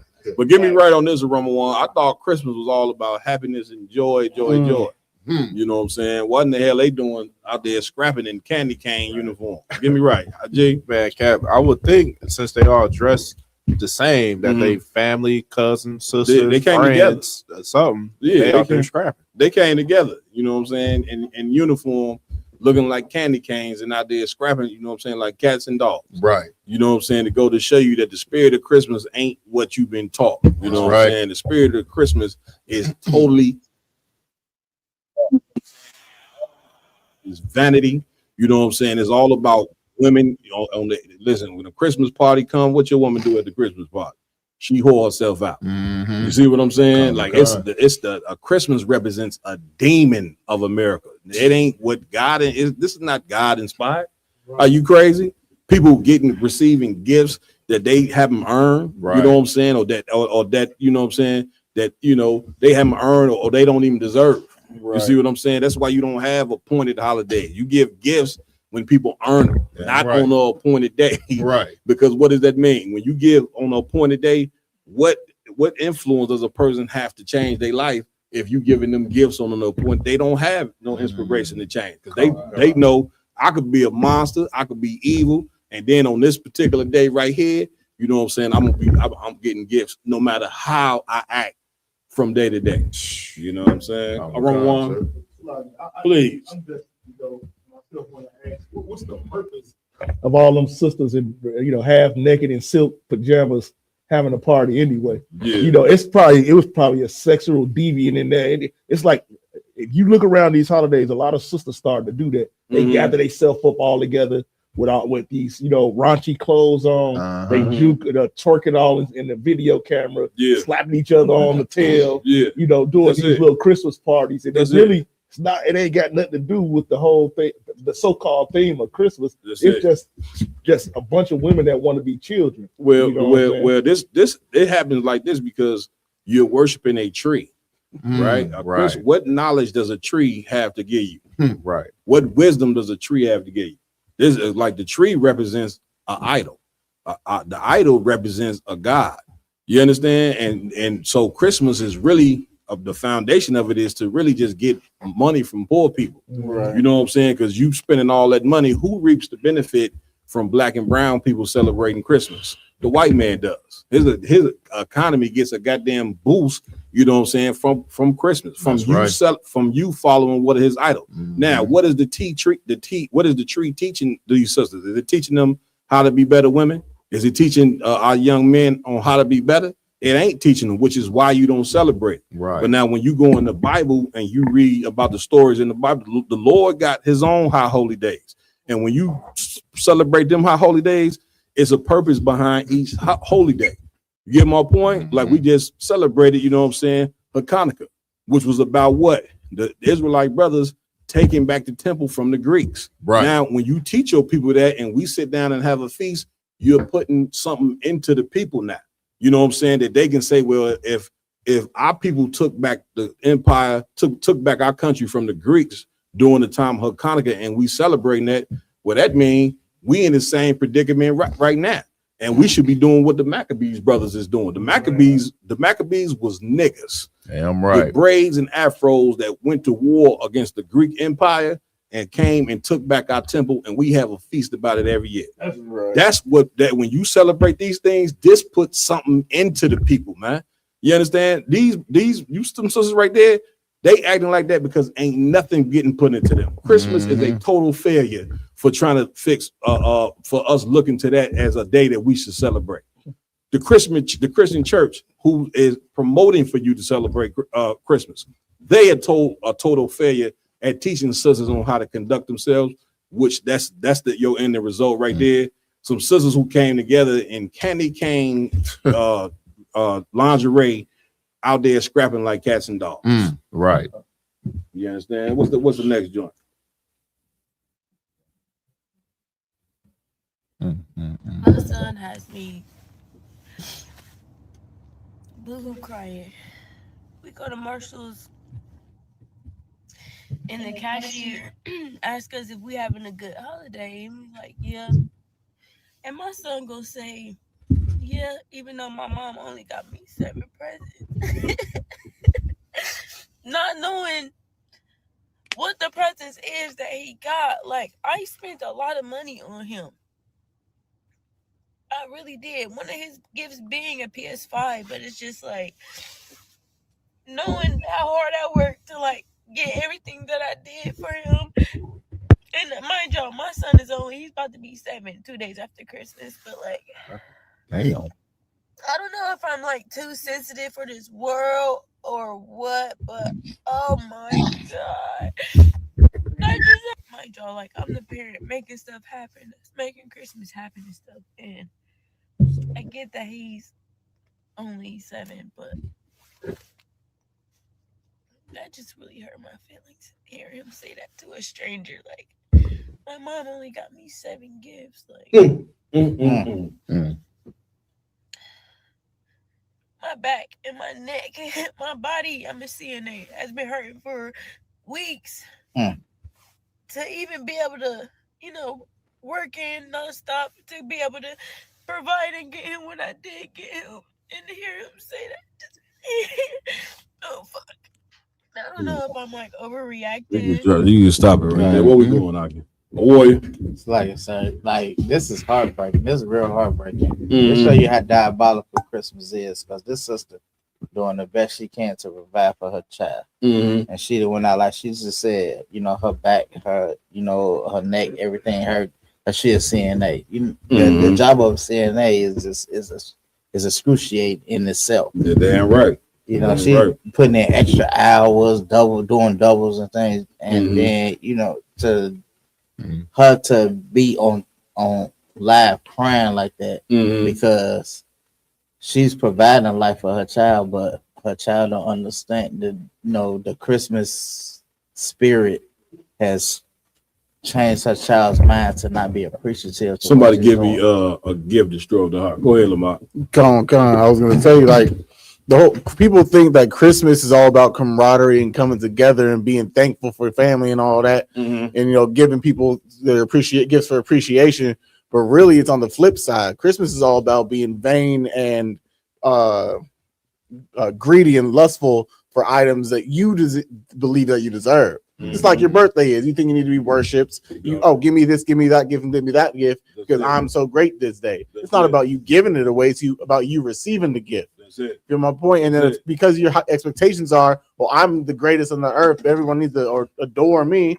Of course, you're always gonna have a high standard, and people are never gonna meet that standard. So then you're gonna have a temper tantrum, get mad at your family or friends, or whatever the case may be, and ruin the entire day. But really, that's the point of the day. Right. You understand? Right. You know what I'm saying? Go ahead, Maya. You got the floor. Khan. And it go to something you said earlier, Adawan. You can't have a day where you just expected to just give regardless of how a person behaves, how they act, what they do. You know what I mean? Her child has not learned the value of earning anything. That's it. Because you know what? On my birthday, it don't matter how much of a terrorist I am all year long. That's it. On my birthday, I'm going to get me some gifts. That's it. And on Christmas, I'm gonna get the most gifts. I'm gonna get everything. I'm gonna put a list together, and I'm gonna get everything I asked for on Christmas. You know what I'm saying? Go ahead. You got it. Now you got it. So and all that you know what I'm saying, that doesn't teach a child responsibility. That doesn't teach a child morality. That doesn't teach a child how to grow up and be a good person. You know what I'm saying? And be and act in accordance to the way that you're supposed to act.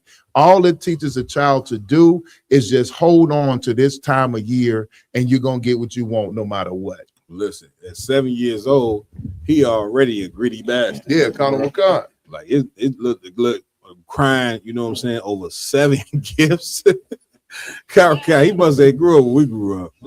You know what I'm saying? 2 gifts, you know what I'm saying? You was straight. You know what I'm saying? Look, my cousins used to take their toys that they had for years, used to take them up, wrap them up, and give them to me. You know what I'm saying? Put them under my tree. Okay. And now, why am I saying it? Because it just goes to show you that how much, you know what I'm saying, people put into a day that is just about vanity. Right. You get what I'm point. Then you wonder why people grow up and the only thing they concerned about is money. Right. You know what I'm saying? Or about having, you know what I'm saying, a nice house and cars, and all it teaches you, brothers and sisters, is lust. Right. You understand now? Is it good to have nice things? Yes, but that ain't important, man. You know what I'm saying? Sometimes you're gonna have to be content on what you have. And the sister does not understand her going to break her back to buy him, and one of those gifts was a PS5. Right. You see what I'm saying? Get me right on it. I don't play game, but the PS5, get me right on it. How much? About $700. Yeah, PS5, $700. Now that's just one gift on top of 6 other gifts that she then went and got them. This is why the Lord said, take your spirit out of America. This is one of the things he's talking about right here. Right. Taking your spirit out of America means stop celebrating these wicked ass holidays that don't put nothing into you, and mainly it doesn't put nothing into your goddamn children. Right. All you doing is ruining your children in so many different ways that it is ridiculous. You get my point? One of the ways you destroying them is by you going to break your back and then going to give credit to a fat white man, you know what I'm saying, for some damn gifts that you went out and worked for.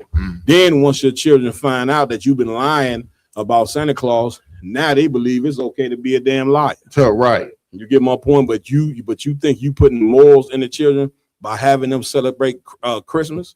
Christmas ain't about the children. Christmas is about the white man. It's about worshiping the white man, and it's about feeding the white man's belly so he can continue to rule. Damn right. You understand, Maya? Want the scripture, sir? Please. The book of Ecclesiastes, chapter 7 and verse 7. Come on with it. Surely oppression maketh a wise man mad. Make away what? A wise man mad. Y'all wonder why we look angry. Ain't that what they say when they why y'all so mad? We could be sitting there smiling. But we still, Tell us to smile. Right. You know what I'm saying? Tell us to smile, this, that, and other. What in the hell should we like? We gotta, according to this scripture we reading, we in the right spirit to be angry. Damn right. We angry because we know that we being oppressed. You go tell an average black and brown person that they being oppressed, they're gonna look at you like you got 5 heads. Oppressed. What the hell you talking about? You know what I'm saying? I'm living good. Right. You see what I'm saying? Oh, God. But we being oppressed in this place and we mad about it. Read. And a gift destroyeth the heart. The gift to do what? Destroyeth the heart. Yeah, gift destroyeth the mind. That's what you seen take place with this sister telling you in this video right now that her son is mad because he only got 7 gifts. What a little gremlin. Right. And listen, it's a demon on her too for even sitting there crying like a damn baby because he mad, you know what I'm saying, that he didn't get enough gift. She's sitting in a damn car crying like a goddamn newborn. When what that sister and what that little boy need is a man that come in there and say, we ain't celebrating no Christmas. All that's over. We ain't following the white man's holidays no more. Moving forward, this little guy right here gonna get a gift when he get good grades. When he take out that garbage every day and keep his room clean and do push-ups and sit-ups and earn the right to receive a gift, you know what I'm saying, he'll get it. But until then, all that is over with. You can go ahead and wipe them tears. This is why, that's why having a man, and not just any man, but a man who obeys God and fears the Most High need to be put in every black and brown home. Right. And then you'll see us get fixed overnight. You understand where we at with it? Was that it? Come. I ain't no sweat. Any more on the joints? So we can move onward. Y'all ain't gonna put Snoop Dogg up there? Oh yeah, Snoop Dogg. Y'all got the picture of Snoop in his Christmas uniform? Good night. Get me right. Oh, wait a minute. There's another Christmas video. Well, that was kind of. I don't know if you want to end the Play video. it. Yeah, I want to play that. Oh no, this one ain't. That ain't. Nah, the kids is destroying the gifts. And No, stuff. this one right here that he got is not Christmas. Yeah. No, that's not. That's not. Trust me. It might have been accurate, but that's not the point. That is what he was trying to bring out in the video.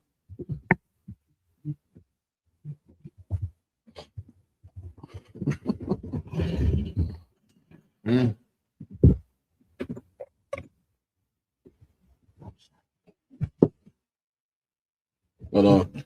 We look at Snoop Dogg, y'all. Oh, good night.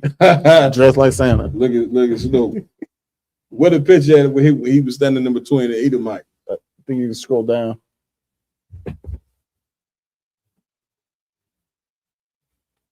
If you can't find it, don't worry about it.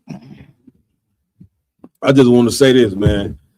I mean, let all these different stories that we went over here tonight, you know what I'm saying, be a good lesson for you about Christmas. Donald Trump bombed Nigeria on Christmas. We showed you a video of some sisters battling out like battle cats in candy cane uniforms. The sister was just crying because her gremlin son, you know what I'm saying, was mad because he only got 7 gifts. What are you supposed to get? 14 gifts? Right. Like, you know what I'm saying? Yeah. Like, go up. Put that. Yeah. No, up. To the left. Down with the white people. With the white people. To the right one. Yeah. Good night. Look at that. Look at Snoop. Look at y'all favorite.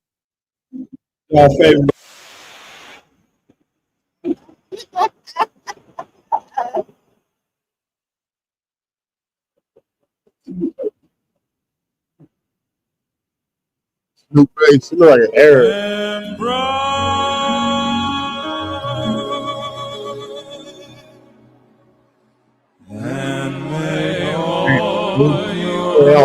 Christmases and may all your Christmas Good night, man.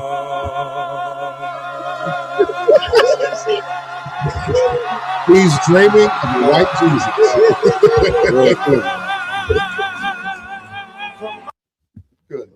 Go ahead. Man, Cap, that's a scandalous nigga right there. Like, that's the type of cat that'll literally do anything for money.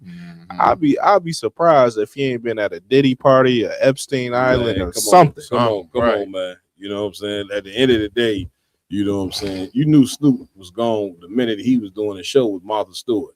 You Yeah, know what I'm Carnival saying? God. He's letting you know I'm just moving forward for the rest of my career. I'm just gonna be a hoe, you know what I'm saying, for money. Whatever I got to do, you know what I'm saying, I'm gonna do it to receive money. You know what I'm saying? Damn that, black man. Listen, let this be a lesson, man, to hold on to your integrity, man. You know what I'm saying? I live in a damn cardboard box, you know what I'm saying, and drink water and eat bread every damn night. If it meant to me holding on to my goddamn integrity. You know what I'm saying? Instead of sitting there, you know what I'm saying, with them in the middle on the stage with these devils talking about singing a Christmas goddamn carol. This what happened to the low riders? You know what I'm saying? With Dr. Dre flapping up and down. What we talking about? You know what I'm saying? All this stuff was brought out here tonight to show you that Christmas is totally satanic. So where we at? Come on. So next up we have a brother looking like he's about to make a proposal. I'm just gonna leave it at that.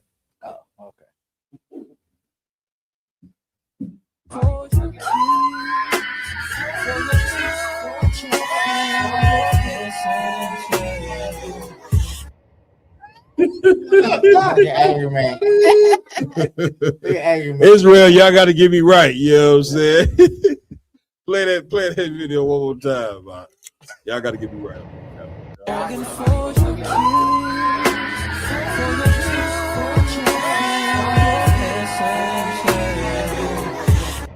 Oh, whoa. Oh, no. Oh, whoa, no. And he wearing matching pajamas. Oh, Lord. That thing's 5 o'clock shadow had 5 o'clock shadow. Man, I gotta get my mind right. Hey, what the yo? Go ahead. Man, Cat, one glaring problem in this video. Go ahead, if bro. you look in the room, you see nothing but the women, and women are just so simple in certain topics. It matters, no doubt. One which is empowering homosexuals. Yup. If these homosexuals ain't have a pack of hyenas empowering them and encouraging them to do the devious acts that they doing, maybe that will dissuade them from being who they are. But since they got 20 proud independent women cheering them on, and they what's the proper word for saying assaulting each other in the bedroom. That's it. I mean, it's a disgusting situation, but they should not be encouraged. And they being encouraged by simple women. Man, listen, what you saying so goddamn heavy. Listen, normally I ain't lost for words, you know what I'm saying? But I'm lost for words right there. I need somebody to help me out on this. Man, the wig killed me. The wig is listen, I almost fell out this chair. Oh my God. Not only is he on his knee proposing to another man, this cat is sitting there with a goddamn wig, yellow wig on his head. It was yellow, Cat. Yellow wig on his head.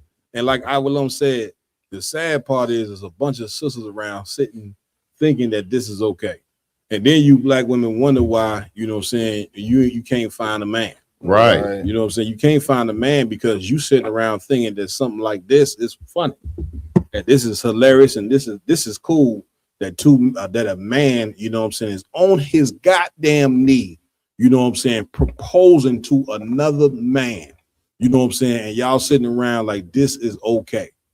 And then you wonder why you can't find a damn man. Make it make sense, huh? You understand? And I can guarantee you already know what religion they are. You know without a shadow of a doubt what religion they are. And it goes to show you that the institution of marriage in America, Karaka, listen to me good. This shows you that the institution of marriage in America is a damn joke. Right. That's what it goes to show you. Marriage is supposed to be between a man and a woman, not between a man and a man. Larry and Jake ain't supposed to be goddamn getting married. Right. You understand? Which goes to show you that marriage in this place, that's why marriages never work, because it's not backed by nothing. You see what I'm saying? There's no knowledge behind that. When we come together, this is to serve the Lord. You get my point? These cats right here, you telling me these two cats right here is serving the Lord? Right. With his cat getting on his damn knee, you understand? And the women sitting around thinking that this is okay and that this is acceptable. Come on, Lamont. Come on. What's so heavy is like when you look at all the greatest kingdoms to ever be established, all of them had a major form of homosexuality inside of it. That's it. You understand? Babylon was obviously known for its wicked acts and lustful deeds. Greece, Rome, Egypt, like all of them fell when they were so predominantly homosexual. Yeah. I mean, the Lord does not want this type of act around on this planet. Right. You understand? Because if it was such a great social construct and the way that God wanted you to live, then those empires wouldn't have been destroyed like they are. Damn right. You get one point. And then right when America's economy starts falling, everything like that, that's when the laws of homosexuality started to change. Yep. Because back in the 70s and 60s, it was a mental illness. It definitely was. And because the white man is such a devil, he slowly changed things. Well, they're in your closet, and now they're out the closet. Now it's just a different lifestyle, and so forth and so such, and it changes with society. But the Lord doesn't change with society. The Lord said it's either right or it's wrong. Right. So the Lord's got to destroy America just like he did the other kingdoms on this earth. Yeah, right. Give it up. You know, listen, what them women, I'm coming to you, my wife.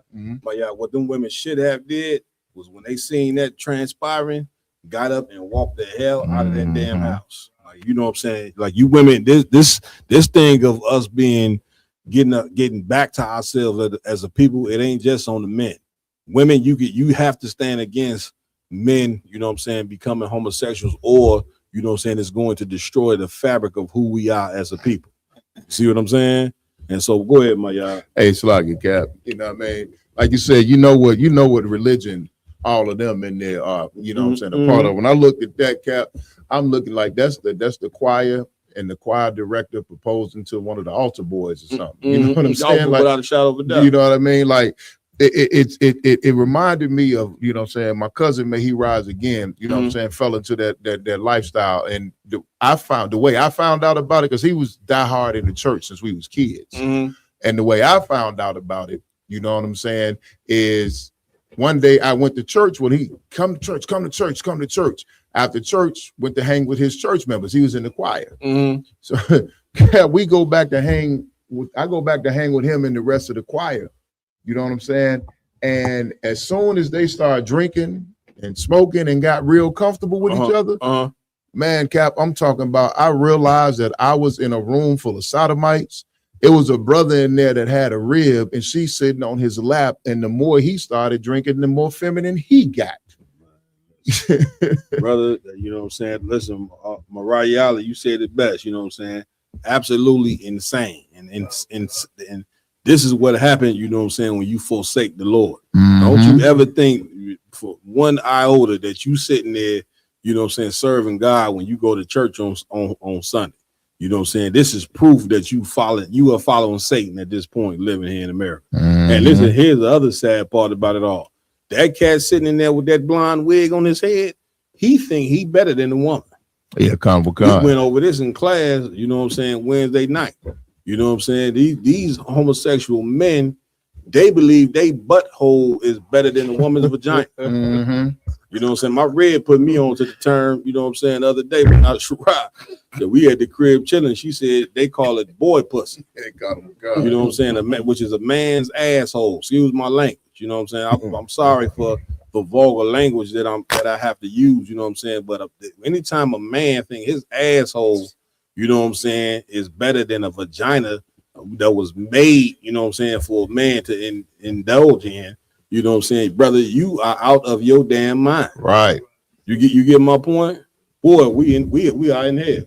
So one. It's like, and the sad part about that video, probably half of them sisters every day on Facebook posted that how single they are, or got showing how single.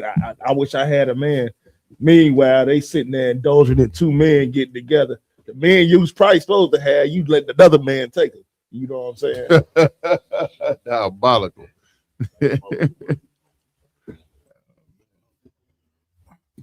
Real quick, we gonna take a quick second to acknowledge some of the people. I gotta open it up real quick. Oh yeah, you can just read mine. Acknowledge some of the people in the chat real quick. All right, to go down some of the lists. Hopefully, I don't mispronounce your name. We got Officer Marta Barr, Damn right. Damn right. We got I'm a pleasant sister. Regasha Allah. Mapatata ISBK. Right. Barathawana. Malak Bond. True Supreme 7. Shabaya Allah. Gabba War. Regasha Allah. Naza Mana. That's majority of them. That's it. Big up to all the brothers and sisters in here for joining us tonight, and many more. You know what I'm saying? For those tuning in, please like, share, subscribe. Also, comment so we can shout your name out, you know what I'm saying, in the chat as well. All right. What we going moving forward? So next up we have a another police brutality video of them beating down a brother while he's strapped down to a chair. Man. Good.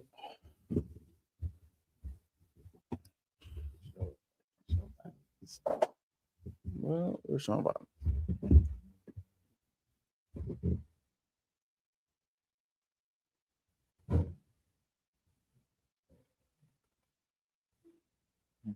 DeSoto County. Do you know where DeSoto's at? Stop resisting. Stop resisting. Stop resisting. Stop resisting. Stop resisting.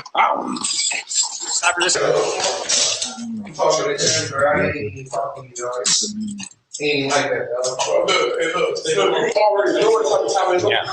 Hey, turn around, cup up, bro. Cup up. Look. I was gonna get my slides, bro. Yeah. That's what I was gonna get. Get your And slides. now y'all cornering me. It's making me feel like I'm targeting, bro. Yeah. Real, bro. Okay. I don't care about none of that. I don't care about none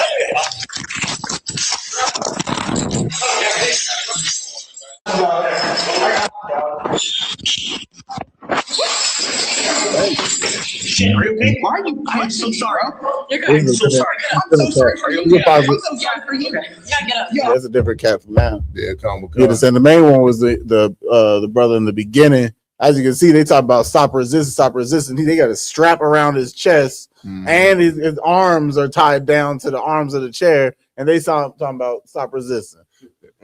Go ahead, my guy. If I could, sir. So DeSoto County is in like it's more like the northern section. It's right at the border of Memphis and Mississippi. You know what I mean? I got a cousin that lives in DeSoto County. You know what I'm saying? So DeSoto County is extremely racist. Like them crackers down there, they do not play. Them brothers from Memphis don't cross the border with their crime, because if they come into DeSoto County with the things they're doing in Memphis, they're not gonna make it. You know what I mean? So I watched that video earlier, and the one right here you say it's a different cat. This is a white dude, right? And he pushed the white cat down and kicked him in the head. Told him sorry, right? And he said, "Oh, I'm sorry, my bad, I'm sorry." He apologized to this Edomite 1,000 times. That's it. And this was, then he turned around and beat the brakes off the brother. They got the brother strapped down in the chair, and he continues to beat the brother. Now, some Edomite online was like, well, what y'all didn't know is he had his arm tucked behind his back. How do you stop a person from resisting? Listen, that brother's bleeding from his mouth. He got a strap. He's strapped to a chair. You can hear the fluid in his lungs as he's trying to breathe. Yeah. And you continue to punch him in his chest and in his stomach as he strapped down. As he's strapped down. Now, he got everything else strapped down except one arm. Right. If it is one arm, you are supposed to be a trained professional. That's it. You know what I'm saying? There are ways and techniques to manipulate someone and move someone when they're resisting. Yeah. There are ways that if he don't want to move that one arm out, he ain't got no weapons. There's other ways to strap him down.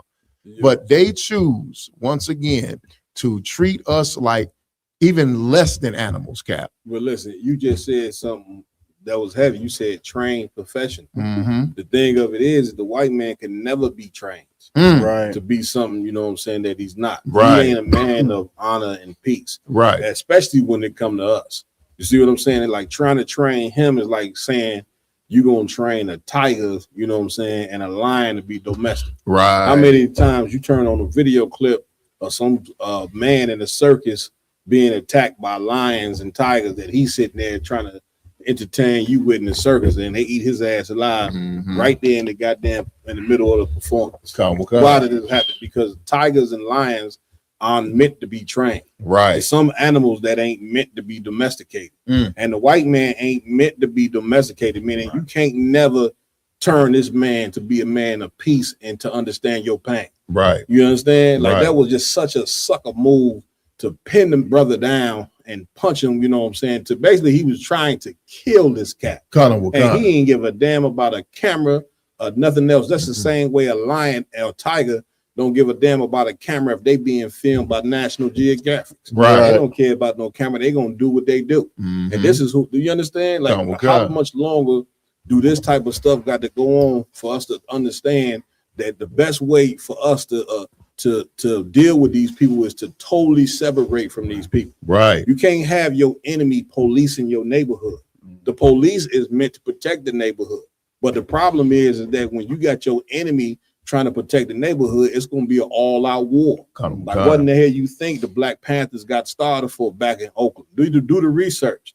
They got the Black Panthers got started because the police in Oakland, California during the 60s was terrorizing the people in Oakland. That's right. As a matter of fact, the police department went and recruited white people from the South, from Mississippi, from Alabama, and to move to Oakland to terrorize the people in Oakland until finally Huey P. Newton and the rest of them cats got fed up and they formed the Black Panthers. Right. Now the Black Panthers, they was writing what they was doing and trying to defend. They was defending their communities, you understand, from white terrorism. You see what I'm saying? And they was writing doing it. They just didn't have the truth. Right. You understand? And brother, we got the truth. You understand? We got to learn that we gonna have to come together, you know what I'm saying, in order to come up against something like this right here. Damn right. You get my point? Like we got to learn, we got to become this is what you want to fight for something political, fight for something political where righteous men are the ones that police their own goddamn neighborhood. Right. Not bringing somebody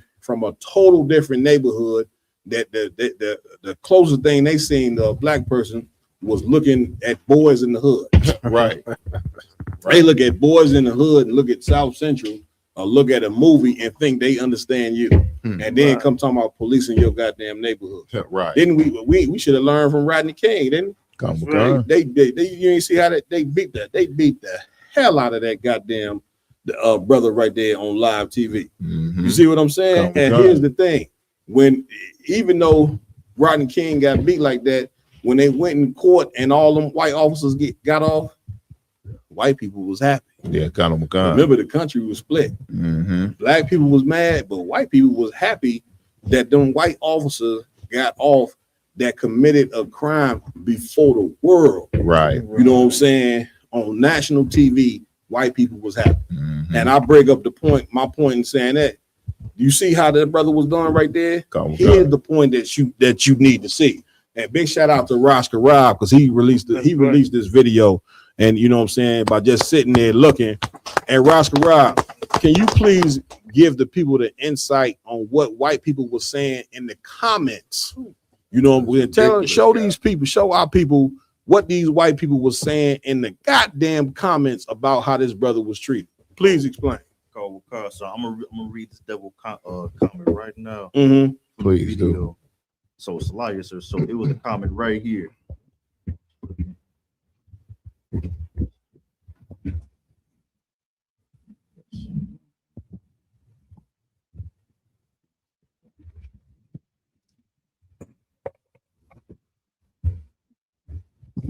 Well, you want to say something? Go ahead, Doc. Like I said, I got a fan out here. He want to come on, and speak. Go ahead. Let him get out. All right, come on.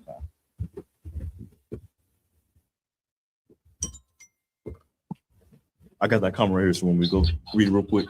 Hey, give me 1 second. Well, tell the brother, hold on one second. Go ahead, Rob. So this devil right here, Don Matt, he said, looks really bad until you realize dude had his arm behind him unrestrained. I'm sure all the cuts in the video helped to make him look as innocent as a kid. So here's my response too that people liked also. I told him, you are a person incapable of understanding somebody else's mistreatment. For you to understand somebody else's pain, it would have to be you in that chair. And only then you will understand. Right. Like they white people in the comments was making excuses for why this brother, you know what I'm saying, was getting beat the way that he get beat. You understand? Like you just don't understand. Like you don't understand how much these people hate you, man. Right. Let's get the brother on Bigo. That's straight out of Judah. You lied. Yeah. Straight out of Judah, look like he partying right now. That's all right. If we come back, we'll go back to him. He look like he was listening to some disco music or something. Go ahead, I will. You got the Con, please, man, Cat. When I see this video, this is the type of video that make me keep the law perfectly. Damn right. Damn right. Yeah, man, I want to be worthy of vengeance. That's it. When Christ come back, I'm gonna show them stop resisting. That's it. You understand what you saying is so heavy. Come on, Mariah. If I could, I just want to bring up a little something on Google about the KKK. Please. It said on December 24th, 1865, a group of former Confederate soldiers established what would become the first chapter of the Ku Klux Klan in Pulaski, Tennessee, named for the Greek word kiklos, which means circle. The Klan was devoted to white supremacy and to ending Reconstruction in the South. The Klan's first leader, called the Grand Wizard, was former Confederate Lieutenant General Nathan Bedford Forrest. Now, during Reconstruction, the Klan's political activity was closely tied to the goals of Southern politicians still loyal to the cause of white supremacy. To support this agenda, the Klan engaged in a campaign of terror, violence, and murder targeting African Americans as well as white voters who supported racial equality and civil rights.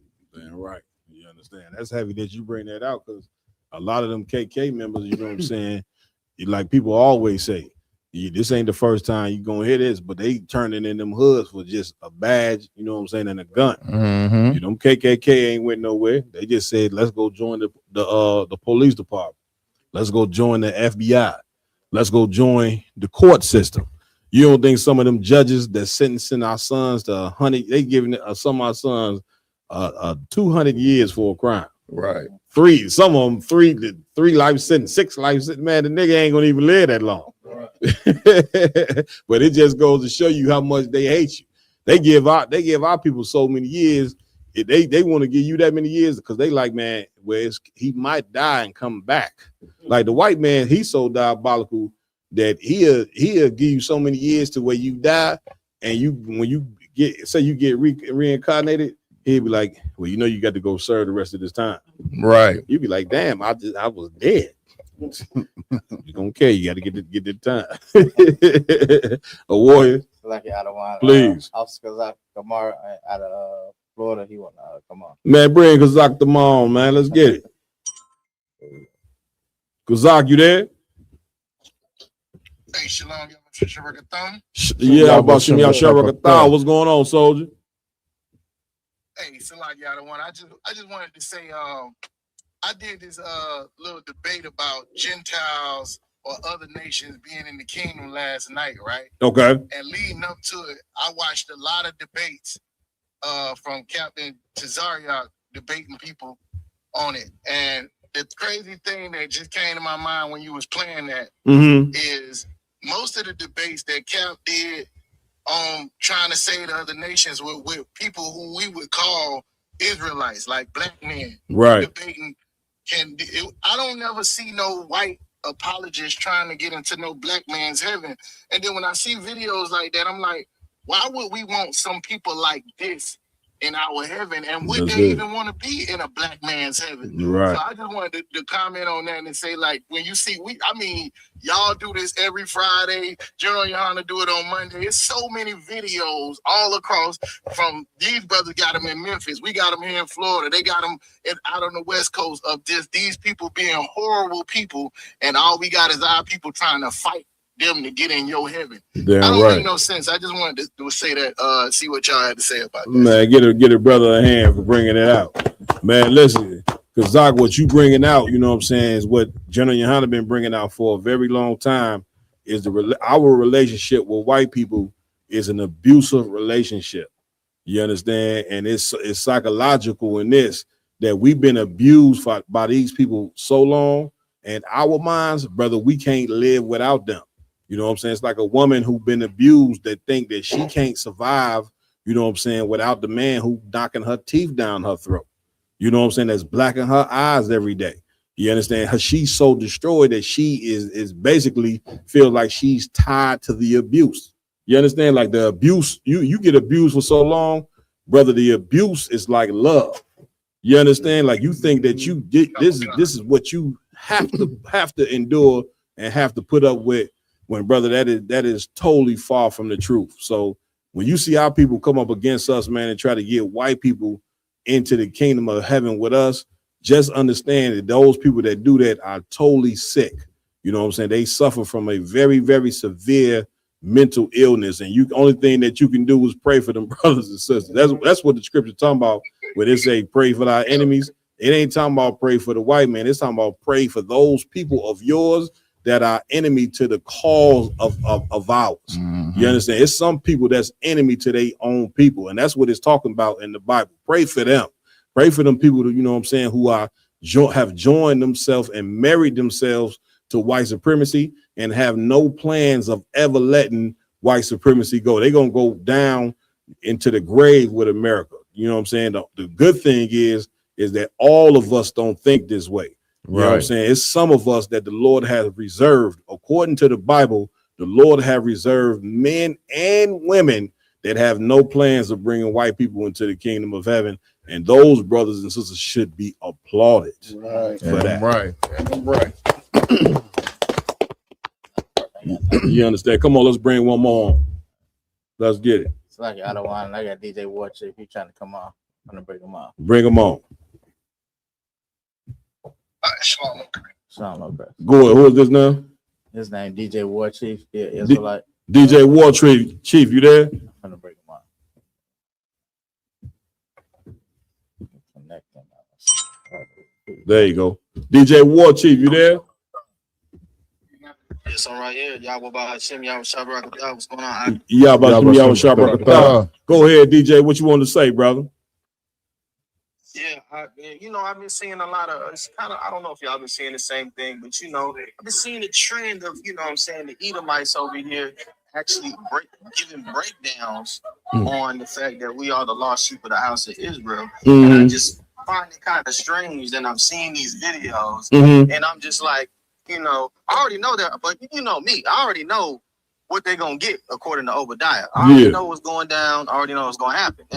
There's nothing to that. I wonder why they're on our boot tails and they're cleaving to us so tough. This white lady, I got the video. I'm gonna send it to Brother Warrior. Okay. They got a white lady actually breaking down the Bible, breaking it down and saying like, look, these are the true Israelites. They're in America. Some of them are Levites, some of them are Judah. And I just wonder, what do you think about that? Well, some white people, man, you know what I'm saying? You got to remember, white people, the scriptures say that the Greeks seek knowledge. Like some white people, you know what I'm saying, they look at the stuff that we bringing out and they know that what we saying is true. Like you can pull up 100 tapes, you know what I'm saying, where we go out and teach on the corner where they on their knees, you know what I'm saying, kissing our boots because they know that what we saying. Once again, the spirit can't deny the truth.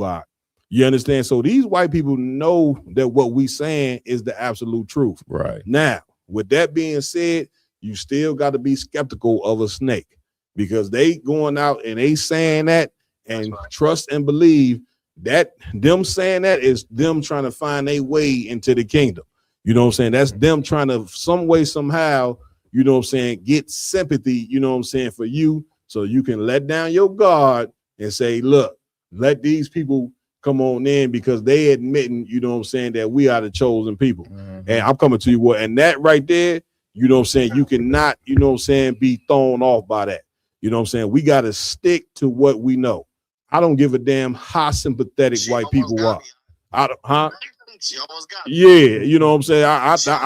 I could dig it, you know what I'm saying? But I don't give a damn how sympathetic they are, how understanding they are, or how admitting that we the children of Israel. The white man is still the devil that the Bible speaks of. right. You understand? And a good white, since she's so good, and since she know that, guess what? A white woman like that is going to be an excellent servant in the kingdom of heaven. That's right. She got a special place, you know what I'm saying, appointed by the Most High that she should get ready for, since she want to come out with the truth. But one thing that she would never do was be accepted through the doors of the ISUPK under Commander General Yohana. Damn right. You understand? So be watchful. A warrior. So like I say, what you are bringing out, you know, it brings a scripture, you know, they come with smooth words, but wolves in their heart. That's it. So that, you know, that's just, I just want to bring that out. All of a sudden they want to admit that we the children of Israel. Ain't that a bitch? Right. Thanks for that edification, man. Because yo, man, there's a lot of people that send me that video. It's like, see, even they don't they deserve to be in the kingdom of heaven? Yeah, see that? Straight to Obadiah. That's it. Look. Straight to Obadiah and show them, like, hey, man, the judgment is their judgment. It's a wrap. I don't know what to tell you. That's just what it is. Get it, brother. That want to listen. Everybody else getting put to death. I don't know what to tell y'all. Man, listen, and you know, certain black people, when they come from the mouth of the white woman, you know for sure we let down our God. Oh, come on. God. What we don't understand as a people is that the white woman is just as vicious, if not more, than the goddamn white man. That's a fact. You understand? She owned just as many slaves, and according to the records, the white women during slavery were much more vicious than the damn white man doing slavery. You know what I'm saying? So don't be dismayed by Miss Ann, her blue eyes and her blonde hair. Right. Okay. Stick to what you know. If I could, please, my God. During slavery, the white woman is the reason they came up with the casual killing law. That's a fact. Where it was legal for you to unalive your slave if you were correcting them, and the main slave that was unalived during slavery, during correction, were black children by white women. That's it. And for brothers saying that, see, don't they deserve heaven? Yeah. How many heavens does the white man deserve? God damn. How many heavens do they need? They got heaven on earth right now. Right. They done had heaven for over almost 500 years on this Greek planet. Empire. The Greek Empire, the Roman Empire. You know what I'm saying? And now they got heaven again in the American Empire. The British Empire. Come on, how many? They didn't had like 5-6 goddamn heavens on this earth. That's it. And now they got the greatest heaven that their empire has ever seen. That's it. They ruled everything. They got everything. They live off the fat of the land. They go to the most exotic places. They eat the most exotic food. They drink the most exotic water, liquor, you name it. Yeah. They got access to everything on this earth. Why the hell do they need to be in our heaven? Listen, they so much in heaven, my y'all, what you had so powerful. They so much in heaven, you know what I'm saying, Roscoe Rob, that they able to go bomb somebody on Christmas.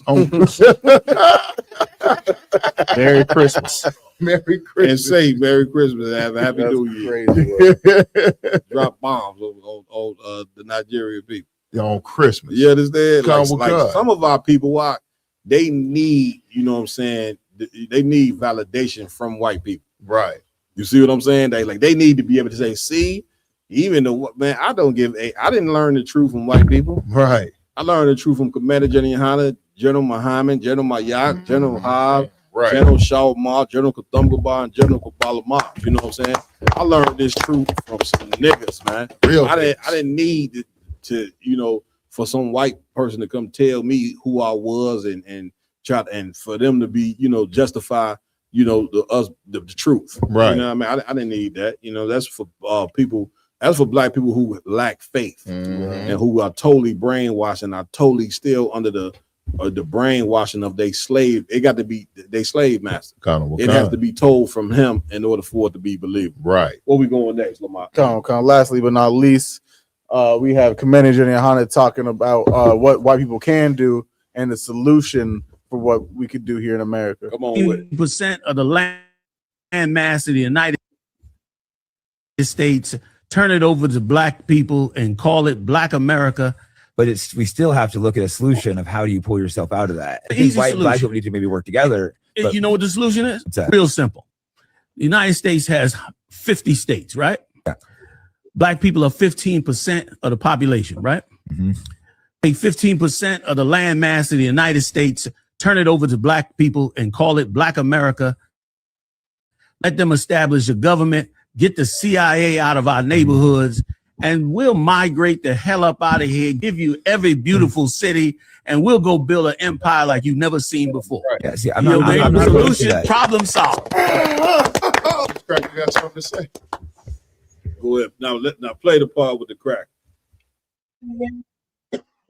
Oh man, like I get to be the dick, don't I? Fuck yeah, I do. Son of a bitch. I'm gonna keep it real with you, man. I didn't even want to make this fucking video because I was just like, but we're gonna have a heart to heart. Real quick, why are we trying to segregate again? I thought we fought like hell for y'all to not be segregated. Also, I don't think you quite took a lot of shit into account because I don't think majority of your people would want to live in a place where it's strictly your people. I don't think you quite understand. Every other race on the planet can work well together, but your race doesn't work well together. Okay, you always try to take out the op. You try to take out somebody who's better than you. Again, that's just a factual fucking statement. And then you take into account the levels of crime, the amount of percentages of your people that are committing. Do you think where you're going to create is going to be something that's like a fucking utopia and people are going to want to come there? Spoiler alert, homie, it's not going to work out like that. Do you need further evidence? Go look at fucking Kenya. Look at any Africa. Look at any. Y'all can't run shit. Damn. So again, I don't think you quite thought this shit through, because if you created that place, it would be the murder capital of the fucking planet. There would be the most fucking crime, poverty. That place would be a fucking shitbox. People would be fleeing that cesspool and trying to come back over with the rest of the world. So again, I'm not trying to be that dick. Okay, this is one of the times I don't want to be the dick. But y'all can't run shit. You just fucking can't. Y'all can't live together in peace and fucking harmony. Like, you can't even live with your own fucking people. I know you keep blaming the white man bad for everything. But you can't even live with your own fucking people. And that speaks volumes. Man, where we going? How we long? Come on, please. Now, Cap, this, like, these type of white people, they have to say these type of things because when they speak like this, it battles their white guilt. They know that they the devil. That's right. Give it up. That was advocate. Go ahead, Come on. So they gotta say things like that, and then they make statements like, okay, like every black person is a gang member. That's like saying every white person is from the trailer park. Every white person is from Alabama and talk like Bobby Boucher from the Waterboy. They from the swamps of Florida. That's not every white person. Every black person ain't violent. Every black person ain't shooting and killing and everything like that. That's it. So they got to throw out these stereotypes because they know that they're the cause of destruction of the black community. That's it. So to take the fault away from them, they're going to try to project, just the propaganda of evil on black people. That's it. Right. Go ahead, my guy. Hey, Cap, and if I could, please, to address what this Edomite said. Last time I checked, America has the most crime out of any country in the world. That's a fact. America has the most gun violence out of any country in the world. America has the highest drug addiction rate, the highest sexually transmitted disease rate, the highest forms of illnesses, all forms of cancer and illnesses, and everything that unalives mankind is right here in America. And the last time I checked, sir, I mean, I might be foolish. I might be, not thinking correctly. But the last time I checked, wasn't America run by white people? That's it. You know what I'm saying? For him to insinuate that if black people had our own space in this country to run, that it would somehow be worse than America already is. America runs the world, and the world is going to hell in a handbasket. That's it. You know what I'm saying? There is rape, robbery, murder, depravity all over the world, and it was all spread by the so-called white man trying to colonize the entire planet Earth. Every place on the planet Earth imitates white culture, imitates American culture. So how can he try to say that somehow that we're going to be worse than them when they're the worst caretakers of the world that the world has ever seen? And we learned everything from them. Remember, they stripped us of our culture. They stripped of us our language. They stripped of us our God and replaced it with their culture, their language, their God, their traditions, their lust, and their hungers. And now want to point the finger at us. Yeah, he said, you want to blame the white man? You goddamn right we're going to blame the white man. Because we learned everything that we know. Every brother outside of the ISUPK learned everything for the white man. Even the brothers talking about going back to Africa, they're doing that to be passive good slaves so the white man don't come down on them.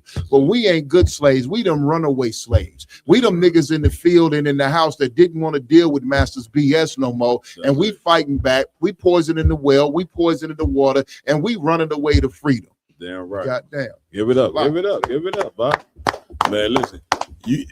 All Commander Jenny Hanna said was give us some states where black people could move to and fix themselves. Damn right. But what you just seen was the reason why we so destroyed, right? Because why white people hate you, it's clear that they hate you, right? Even though they hate you as much as they do, brothers and sisters, they do not want you to separate from them. Right. Right. Once again, the relationship between the abuser and the abused. White people in America, listen to me good. They are like vampires. Right. Meaning the only way that this place survives and the reason what gives America's life is them sucking the blood of Black, Hispanics, and Native American Indians. Damn right. So even though they hate you, they love to be able to beat you. They love to be able to, they need somebody to oppress. They need somebody to be able to pull over, you know what I'm saying, and get behind their car and pull them out and beat them with a billy club. They need somebody to do that. And you, the person, you know what I'm saying, who they need to be able to beat.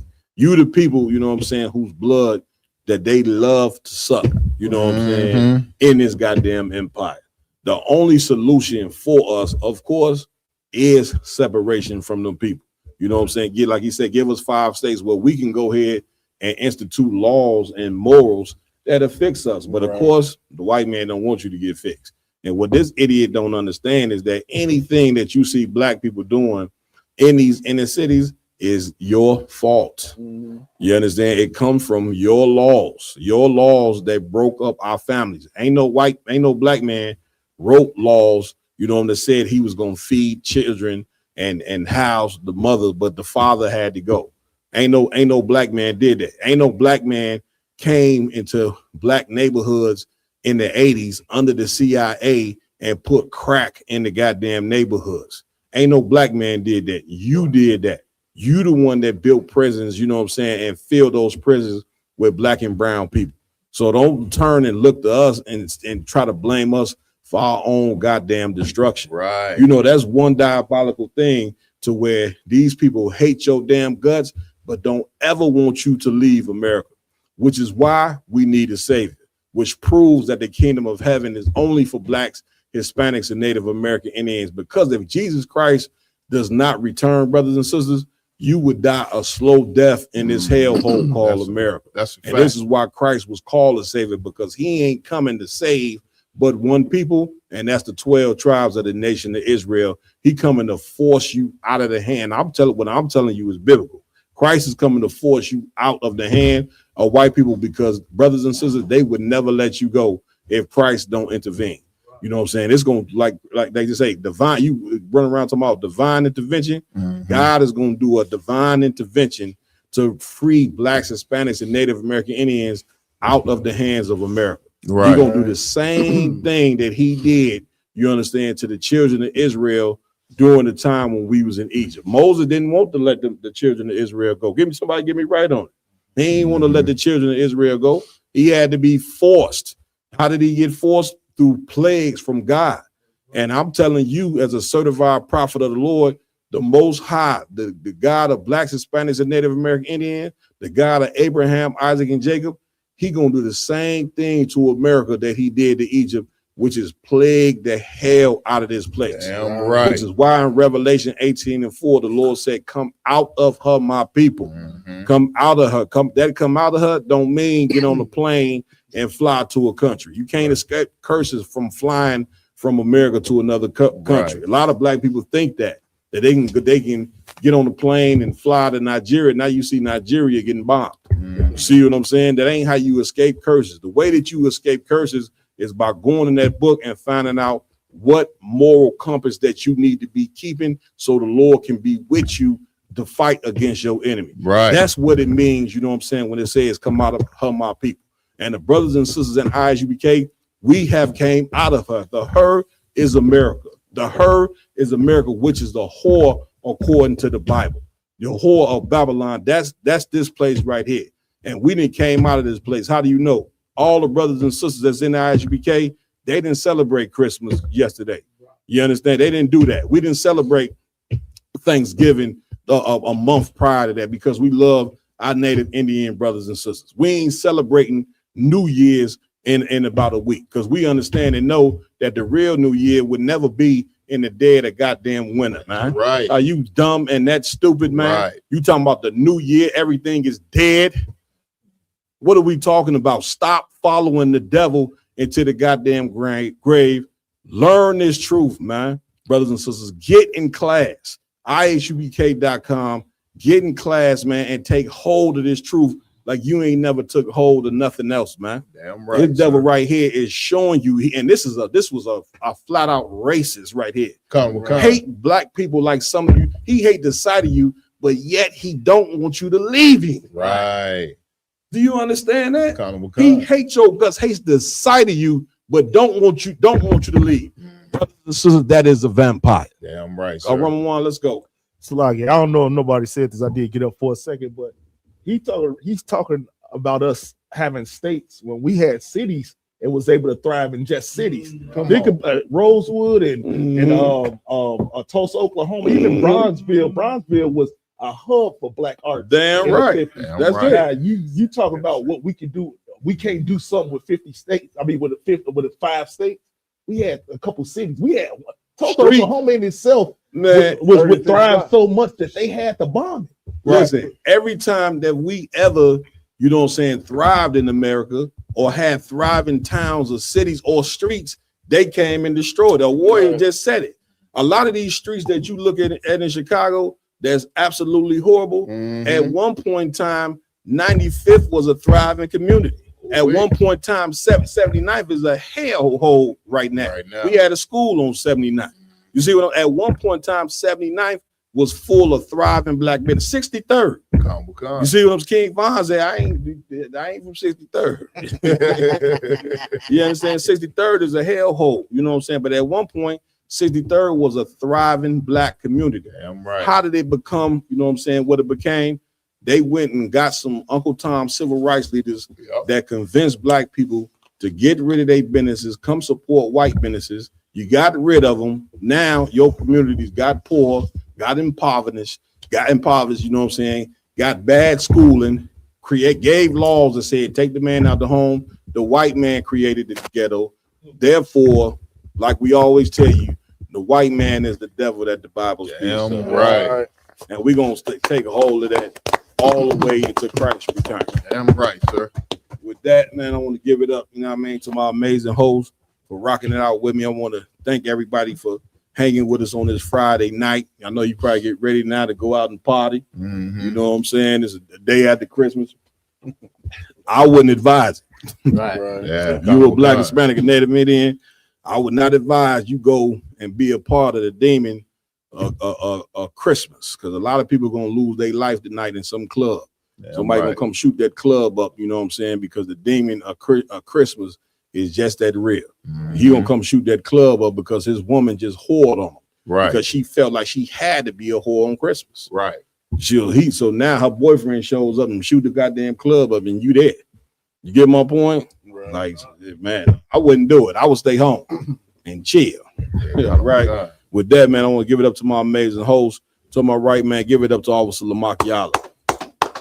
Any announcements? Come on. As always, make sure to go like, follow, share all around Table of Truth, social media pages, Real Nigga University. Yeah, right. Tomorrow, Ice Brigade Chicago, Roundtable of Truth will be out there with Captain Hadaria Allah in Detroit. Give it up. Right. Let me say something on that real fast. Okay. Man, we coming at y'all with a double header, man. Of course, we just got it in tonight, but we're gonna be getting it in tomorrow night as well, 5:30 p.m.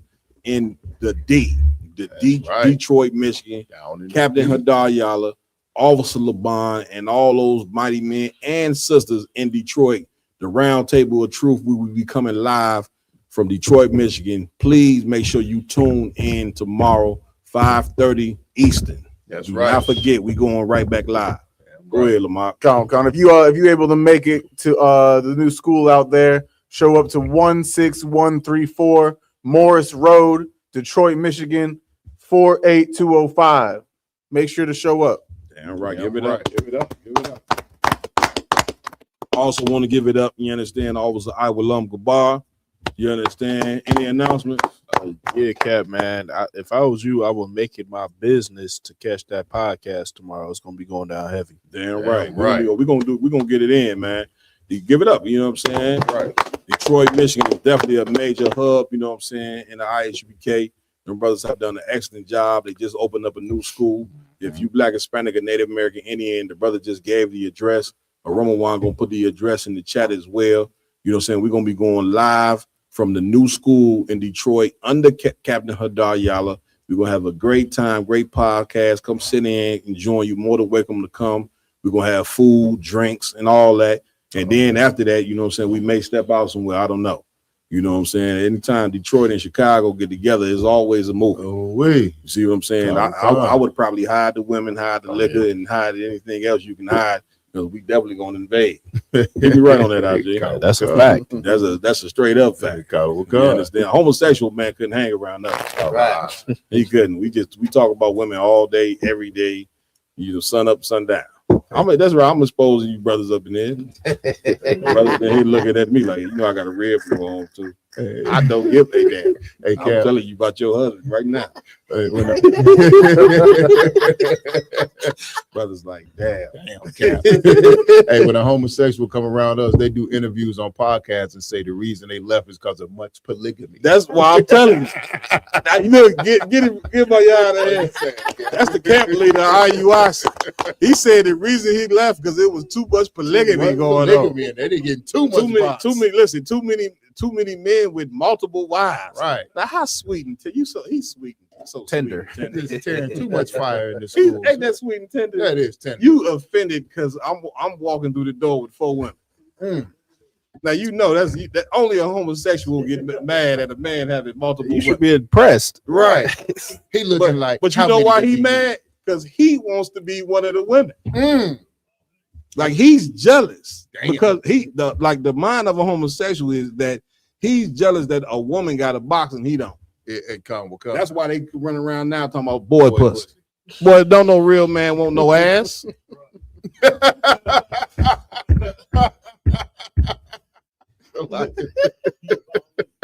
It's time to end. It's that time. It's real. Go ahead, wrap this on up. I also want to give it up, man. The Officer 1000, the warrior in the building. That's right. Big shout out to Bigo Live. You know what I'm saying? You tuning in. Any announcements, warrior? I'm gonna get with a lot because he know how to live stream.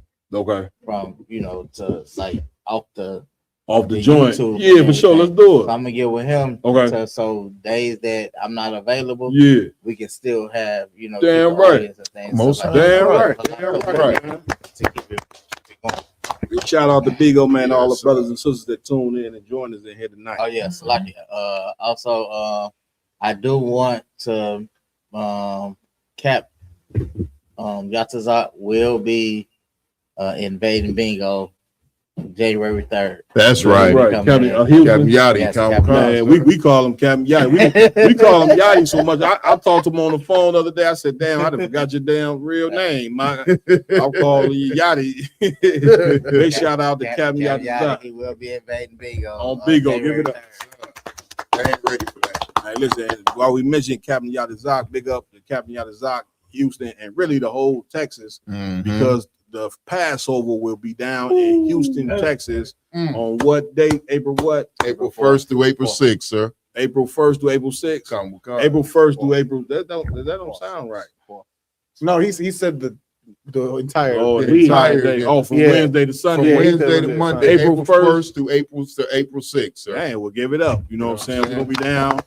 You know what I'm saying? In Texas, the Passover, the true high holy day of blacks, Hispanics, and let me tell you something. The high holy day of Passover, listen to me good, is 50 times better than Christmas could ever be. Damn right. 50 times. Y'all don't even understand. Black and Hispanic, y'all don't even understand what y'all missing on with this brotherhood, man. I'm trying to put you on. I'm trying to put you on, man. It's going down in Houston, Texas for the Passover. Right. You know what I'm saying? With that being said, I also want to give it up to Officer 1000, my yard. Any announcements, brother? Hey, Connor Wakan, if I could, sir. Please. Tune in every Saturday, no matter where you're at in the entire world, because the ISUPK is worldwide. We not just, you know what I'm saying, local, we international. You know what I'm saying? Go to isupk.com, find the local school in your area, start attending classes live and in person and online. And also every Saturday, tune in to the Sabbath service, where every single Sabbath day, we bring the scriptures out to you. We break them down. We in the ancient Hebrew, the Lashon Kodash, the Holy Tongue, and then we give you the English translation, we also give you a proper scripture breakdown of what you're hearing, so you can understand the Bible. You can really know ancient Black history, find out where you from, how your ancestors lived, breathed, spoke, ate. You know what I'm saying? Right. That's real Black history coming out in these Sabbath services all across the United States, all across the world. Every Saturday, tune in. There, right. Give it up. If I could, please. I want to also mention that ISUPK biblical law will be coming to Bingo soon. Damn right. Damn right. Damn right. Give it up. That's right. Damn right. Give it up. You understand? I want to also give it up. You understand, to my engineers of the Round Table of Truth, Officer Ramawan. Get it, brother, a hand. Right. Officer Raj, get him a hand as well. And Officer Mariah Allah, get him a hand as well. Hey. I am Captain Malquad, under the authority of Commander General Yohana. With that, we out. We see you in Detroit tomorrow, 5:30 p.m. Shalom.